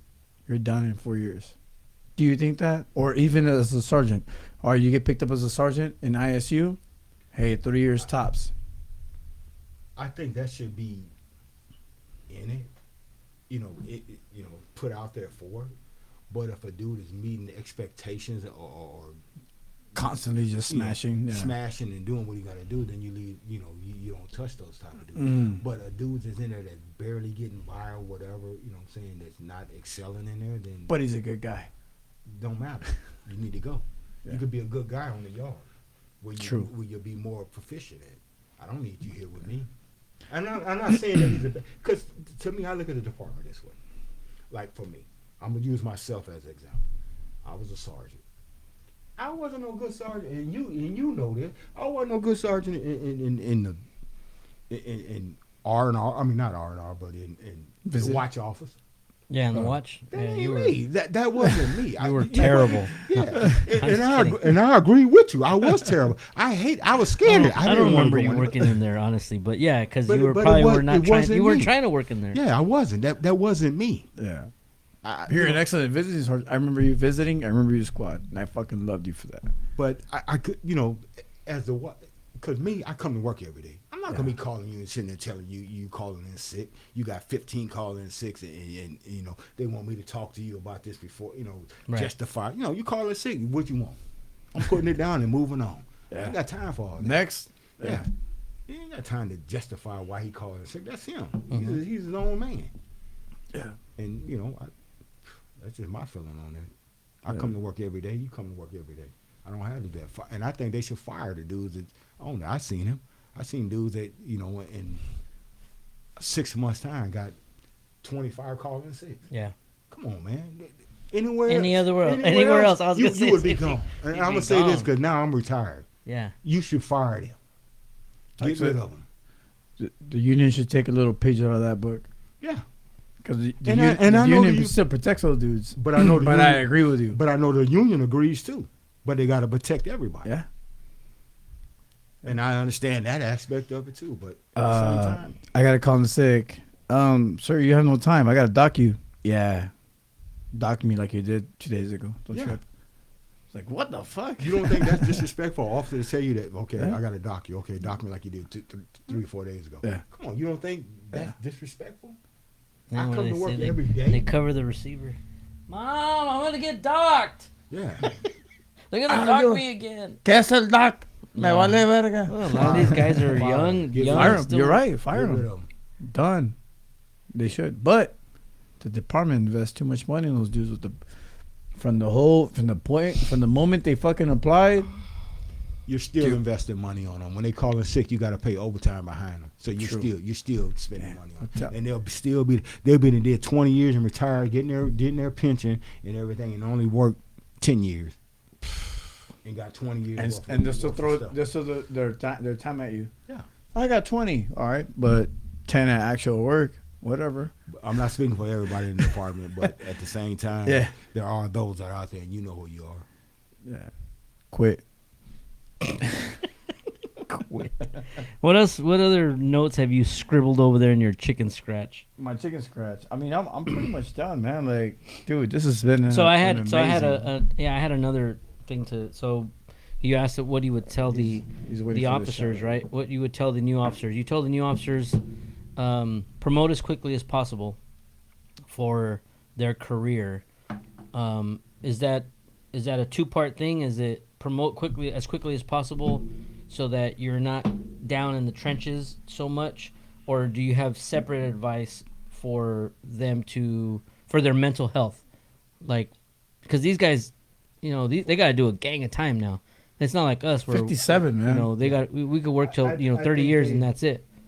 What would you tell them for So their think about mental it. health If you aspect? started, these guys. If you started now, and you retire in the future, and you're 24 years in, can't retire till you're 57. Yeah. I don't know if I'm making any No, fucking I sense, know what you're saying. but that's just mine was crazy to 3%, me. Mine was 3% at 50. Yeah, Mhm. like my shit. That's just insane. We're lucky. I retired at 50. I'm at 28. I was a baby when I started. 28. I'm fucking done. Yeah, as soon as I can retire, I'm done. Oh, next Done. week. No, 5 years, man. 5 years, it's over. But then you can be. 5 the- serious question. Yeah, what would be your advice for them, for their mental health? I got two advices for that. The first one would be for administration, the CDC. I know they have in the incident package, peer support was Notified. notified and all that. I think the peer support should be a part of every incident. Should be mandatory. Mandatory, and everybody that's listening to that report should be able to talk to that peer support officer or whatever it is after that incident, and that should be included in the incident package. For California, I don't know how other states do it. I don't know how they do it, but because when peer support is offered, we're sitting there in the group. We just had a riot. No, stop. Every officer's in there, and then they ask, anybody in here want peer support? Who's going to step up and say they want peer support under that? Now, if you give them where they're talking to the peer support individually, and they talk to him, and then he may say, okay, yeah, I need help, this way, and you may be able to, cut it off before it gets to where, well, basically where I am. And then And you have a what was point. What was the other part? You said there was two things: administration, and then what was the other part? As far as the officers is, take advantage of the peer support at the same time and talk to them individually on yourself. Just because of the incident and you weren't really directly involved, but talk to them about it anyway. I think that should be, depends on the incident. Staff assaults, everything doesn't have to really fall up under that. But if it's some type of violence or whatever that you may have seen or went through or whatever, then I think it should be off a more secure manner. So it's on both of them. It's on administration to offer it and make sure it's Well, getting not on. And then for administration. I would say well, the department. the department as in general needs to be able to make sure that they're getting that Yeah, afforded because- that ability, yeah. and then the responsibility on the You officer can't to. ask me around 15 other Yeah. officers, do I want peer support? What are you going to say? Nope. I know Nope. what I would say. No, I don't want No, that. I'm because you're good, gonna I'm look cool. around the room and be like, Yeah. But how is Right. it offered to us? It's offered to us in that Like that. manner. And Right. and then the officers themselves have to recognize that, hey, you know what? If I need to talk to somebody, I But- need to talk to somebody. as a peer support member, Well, it'll get you overtime. I don't even fuck. I'll do that shit for free, bro. On Yeah, the real. but I'm you know, do you think it'll be more beneficial? Because how For many what? things do you guys awfully go through a month? Peer support. It depends. Like we just had a recent death. I happened to be working on the yard overtime. Yeah. I didn't get called, to go work overtime. But I'm like, hey, I'm available. Let's go. So I was there. Needed or not needed, I was there. But my peer support for 3 years and some change was this boy and 2 other cats. And I'm talking about when I was on Sea Yard at Cal, And every time something happened, these guys knew because I called them. Hey, my house in 10 minutes. I'm on my way. Because as a supervisor, you take everything. You take all that fucking weight. No, trust me. You take all that. You take all that, and how can I figured it out later. I'm like, how can I fucking? But that's what would help you if they Yes. do it on a more. Yes, because it doesn't necessarily have to be peer support. Your peers can be your peer support. Like it doesn't have to be an official. But think about it, they're not going to report it though. If I go talk to if me and him officers on the yard, Pikachu, hey man, I'm feeling bad about this one, man. That didn't come out right. Are you going to go to administration and say that I told you that? No. You may go to your partners and say, hey, it's more than we. Everything's even peer support is confidential. Everything's confidential. As if you let's say you're working, you tell me some shit. Out of my 24 years, I used peer support one time. That was my last incident. But it should have been When that confidential. dude got killed on the yard. It was confidential. Yeah, because we say as a peer support member and as a person, But my meaning is this: a lot of times the individual don't know that they need peer support. yeah, But and it's okay to use it. Talk to everybody on the individual thing. The peer support should be trained enough to see that this dude do need peer support. Mm-hmm. Yeah, I'm not saying push the issue on him, but you can offer him the things and stuff that may help him and guide him the right way before he gets to where I am, where you know, what I'm saying you force yourself to retire.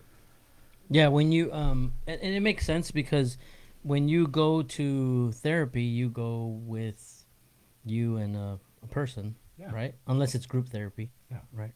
But it makes sense. I get what you're saying, and that's one of the big things that we're still trying to fight against is that whole stigma of like you said, to this day right now, no matter how much we hammer it, if somebody walks into the room and says, hey, does anybody here need peer support, right? The one guy that's like, nobody's going to be like, oh, me, I do, right? No one's going to do that. So we need to change that. Support, you put him in the office here. Yeah. Each individual that's involved with that incident goes over there and talks to. I get you. Yeah. Yeah, that's I think one of the things. that's a training that should happen at a sergeant or a lieutenant academy, because they're the ones that are going to deal with it one-on-one. I know when I have incidents, I'm going to pull one officer at a time. But you're different though. You got to understand. You got the peer support so training. Unique too. You got the peer support training. No, this is prior. This is prior though. So prior to peer support. This is why I'm peer support now. I've only been peer support for a short amount of time, but prior to that, when I became a sergeant, people will come up to me and start telling me whether there's problems at work or problems at home. And I didn't know what the fuck to do with it. So to me, it was just. But the ordinary person ain't gonna recognize that as peer support. All I'm trying to say. They should put peer support in everybody's training, some type of, you know what I'm saying. That's I know what I'm saying. They do, but yes. But they can recognize yes. it or whatever. With my partner, a box or something, they can throw it in a suggestion box where dudes will know. I don't know. Yeah, I agree with that. That's what I'm saying. It's like a type of training should be implemented for supervisors, and that could be in yeah, because I know you as a sergeant, people are gonna come up to you because they're gonna feel comfortable and they're gonna feel like the need to tell you, I have this going on right now. It don't even matter what is going on. It don't have to be about work. It don't have to be about. It's gonna be anything, and they're gonna tell you all this shit. You're gonna be like, you're gonna be like thinking like, well, fuck, I'm fucked up too. Like, what do you want me to tell you? Like it happens. But So all I'm at saying least is, it's documented, and he can get the proper help that it's out there where he can get the proper help that he needs or she needs or whatever, and it could be addressed. But it never gets addressed. I'm telling you, because all my years, I'm telling you, it's like, no, ain't nothing wrong with me. I don't need that. you're right. Yeah. And it's hard because you may need it. Mm-hmm. You may need it. I don't know. But I'm telling you, those incidents and the stuff that you go through and the stuff that you see, it affects you. So I think what we do is what we're doing with this show is bringing that awareness Mm-hmm. and Yeah. making sure that people understand that Man, it's not. I pray that they understand Yeah. and go get the help, man. 'Cause Yeah. I would love to get my extra 5-6 years in that I was, planning on getting. Right. Yeah, it's. I mean, that's what we're trying to do, man. We're trying to make sure that people understand that there's nothing wrong with, asking for that help, and it's there to.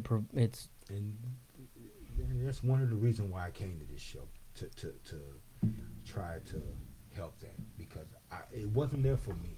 There was nothing like this when I was coming up. You didn't know it. You're an officer. You do your job. You coming in. You do it. You see this. You weak if you're affected by it. So you didn't let nobody know, no type of way. But throughout the years of constantly seeing this stuff and going through this stuff and doing it, it affects you. And that's a lot, because You'll be happy to know the department is making some. I know They're they are. trying. They're trying I to. know They're they are. trying. They're I see trying. 'em. We have a. They have their. The department has their way of doing things. You've been around long Yeah. enough. No, I We have understand. a. I respect we- what they're doing. We have we have the staff suicide awareness class, which is very good. Which yeah, it is. I That's what helped me. that's the identify. class that I teach, and I make sure to mention a lot of that stuff, because it's not always just suicide.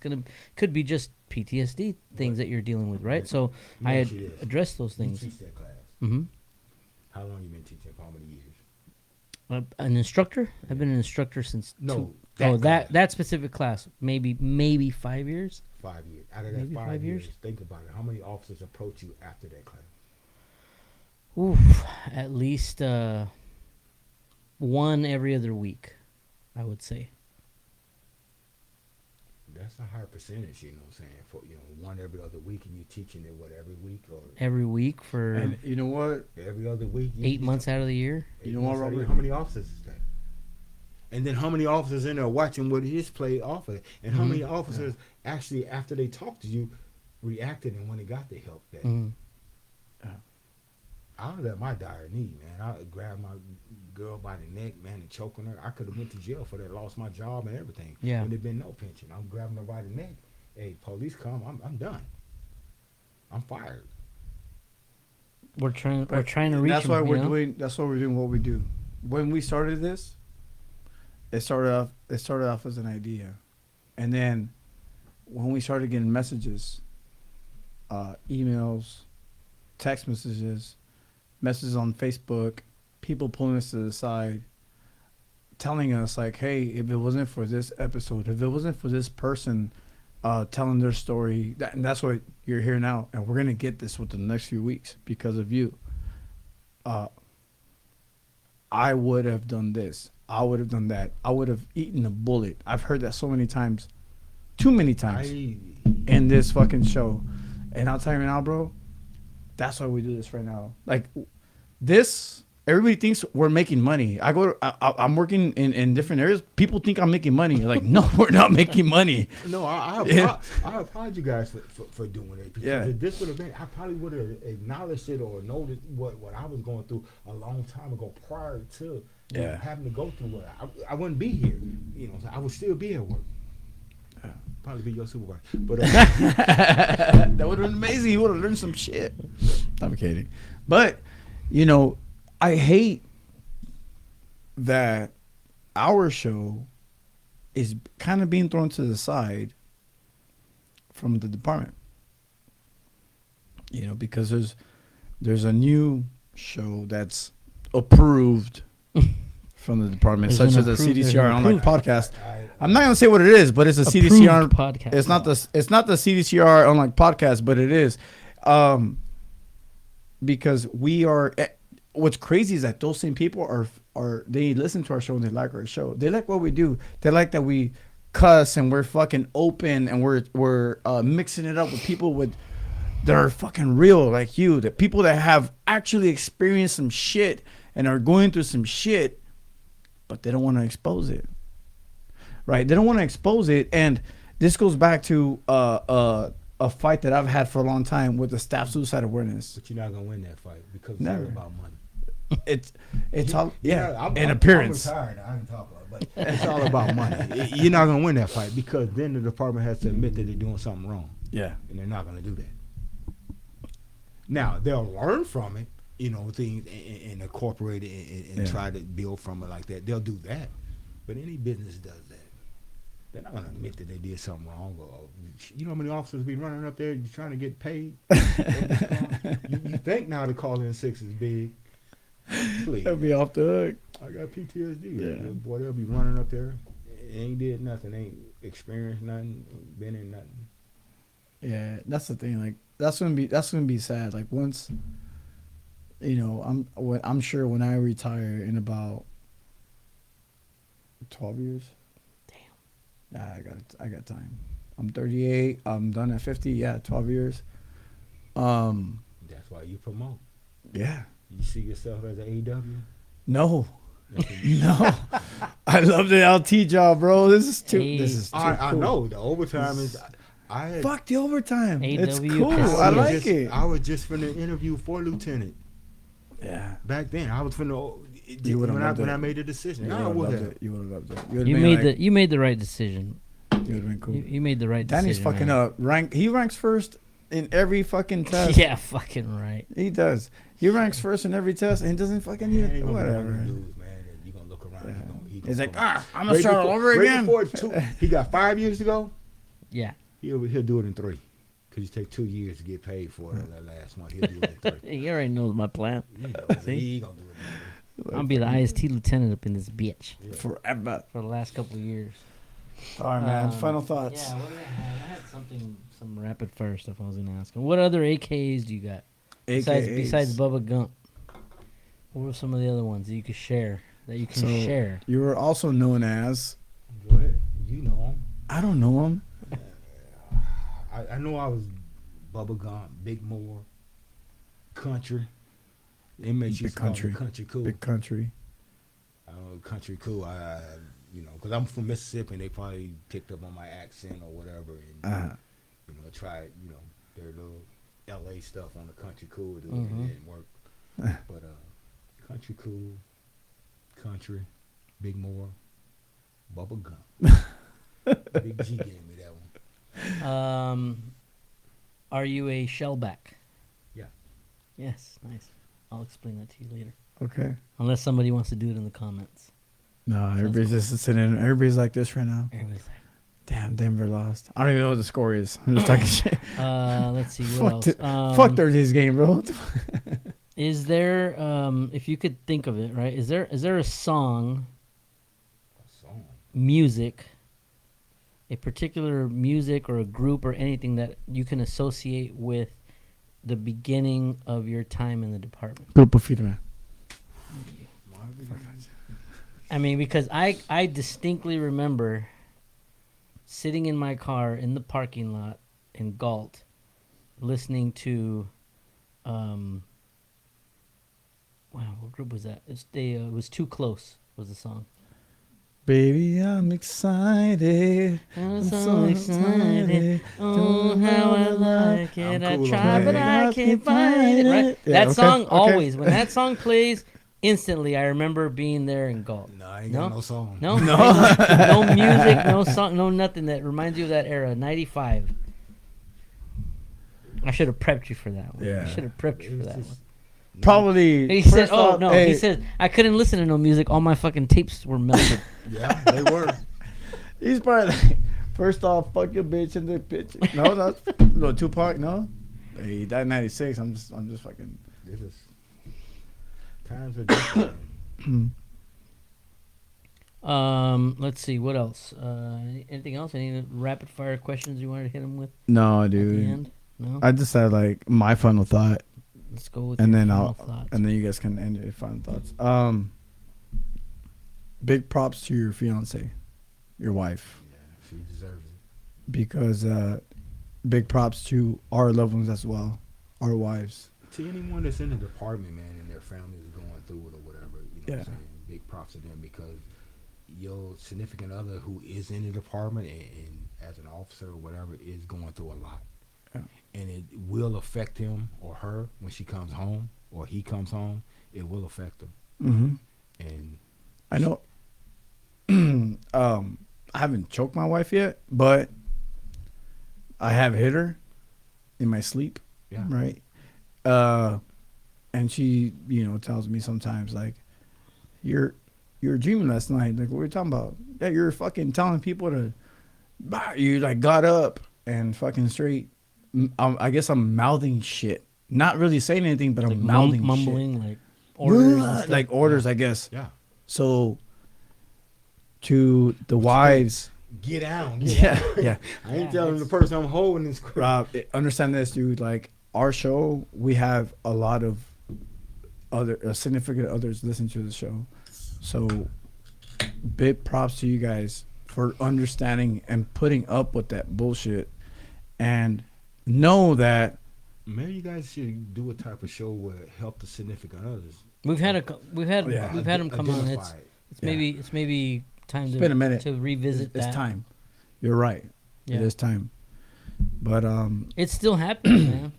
yeah. You know, it still happens, and this goes back to what you were saying earlier. Not to backtrack all the way again, right? Like you said, you're never gonna be 100%, and you can go years without having that feeling, and then you go out onto the yard one day for 2 hours giving a tour, right? I'm not talking about myself.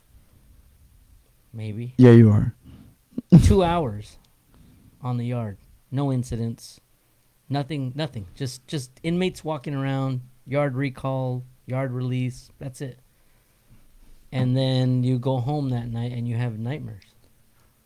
It's Yeah. just, and the next morning I'm like, hey, what, nothing even happened. And my wife, she's like, hey, you were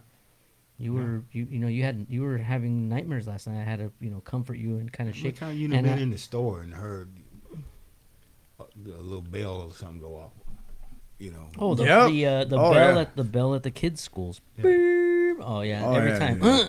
Right. So, it's. I mean, it still happens, and The ring. There's a ring at my old work, my old job. So the Calipad alarm, the yard alarm, is like a buzzer, right? The alarm at Centinela is like a it's like a siren. it's like a right. I've been to Cincinnati. So working at Centinela, I worked there for about I was like 2 years in, and it was, I mean, I want to say it was rocking and rolling, but it was pretty busy. I go visit my old job. I worked at a tortilla place, and as I'm walking in, the phone goes off, and it's a loud place with the factory, so they're The ring of the phone is Yes. piped into the Yes. speakers. Yeah. so their phone goes off, and it sounds like the alarm of Centinela. It's like a I'm like, I fucking flinch, dude. Like I'm barely like not even 2 years in. I fucking flinch. Fucking tortillas everywhere. They trip on you? No, ¿Qué no, no. trae este But güey? my buddy Kiko, who was working in Chuckwalla, he's like, "What the fuck? Chuckwalla is a cake job, right?" He's like, "What's wrong with you, dude?" I'm like, "Dude, that sounds like the alarm at Centinela, bro." Like, hey, fool, and I mean, now he experiences it, but at the time, he I don't think he could. You stay in the department Yeah. long enough, you will. Yeah. But anyways, Your final thoughts, more. What are your final thoughts? What do you want people to remember from this show? What I want people to remember from this show is that PTSD is real, and don't be scared or whatever to address it. It's better to address something that's not PTSD that you may be feeling or whatever. Address it then than address it when it's there.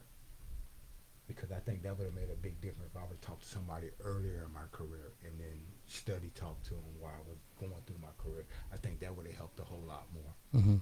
And then take advantage of the peer support. The peer support is out there. Don't be scared to do it. You know, for me now, but when I was in the department, I probably would have frowned on myself for, it ain't weak. What you going to talk to them? But go utilize that. It's out there for you. The department has it out there for you. You know, utilize it and take advantage of that aspect of what they got for us. Don't just, because you can hide from it, but you're going to end up running from it, like I did. Going to different positions and all that. But You can run, but you can't hide. It's gonna find you. Would you be willing to come back again to tell us some more of your cool prison stories? I would. You're only a few blocks away. You are gonna come back. We'll go fix your fence tomorrow. What's up, man? We'll hire a couple paisas. We'll help you out. I'll come back. No problem. I Fuck enjoy yeah. myself. That's And cool, I man. hope that somebody listening to this can Benefit from it? Yeah, benefit from it and let you guys know Yeah. that it did help. Support you guys as far as they benefit from it. I'm not scared now to say, you know, you Yeah. said some things you might touch on or whatever that may affect you. No, I'm not scared for that. It is what it is for me. I'm happy in my shoes, you know, where I am. Yeah. But somebody else that's going through it, that may have 1 year in it, that don't want to step up. They don't wanna and say talk to anything. somebody. You don't want to you can fix it there or address it there. You know what I'm saying? Instead of letting it go on for 2 years, 3 years, 4 years, 5 years. And it'll go that fast. Yeah. Yep. And then it's a whole lot. Well, don't be surprised if people reach out to you via social media, because I know you're on social media, because it happened to one of our previous guests, and you mentioned him with Pickett. People just started sending him messages, and they even send us messages like, "Hey, what he said, I'm going through that right now," you know. And our reply for the most part was like, "Oh, talk Reach to out him. to him. Talk to him. You know, talk to him."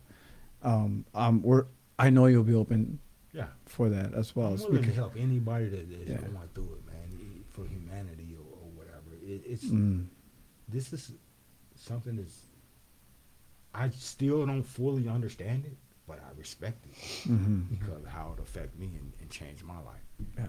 But it's something that I'm dealing with it day by day, and I'll continue dealing with it, and I acknowledge that, and I utilize the tools that was given to me by the physicians and stuff, and it helps me out tremendously to deal Yeah. with it.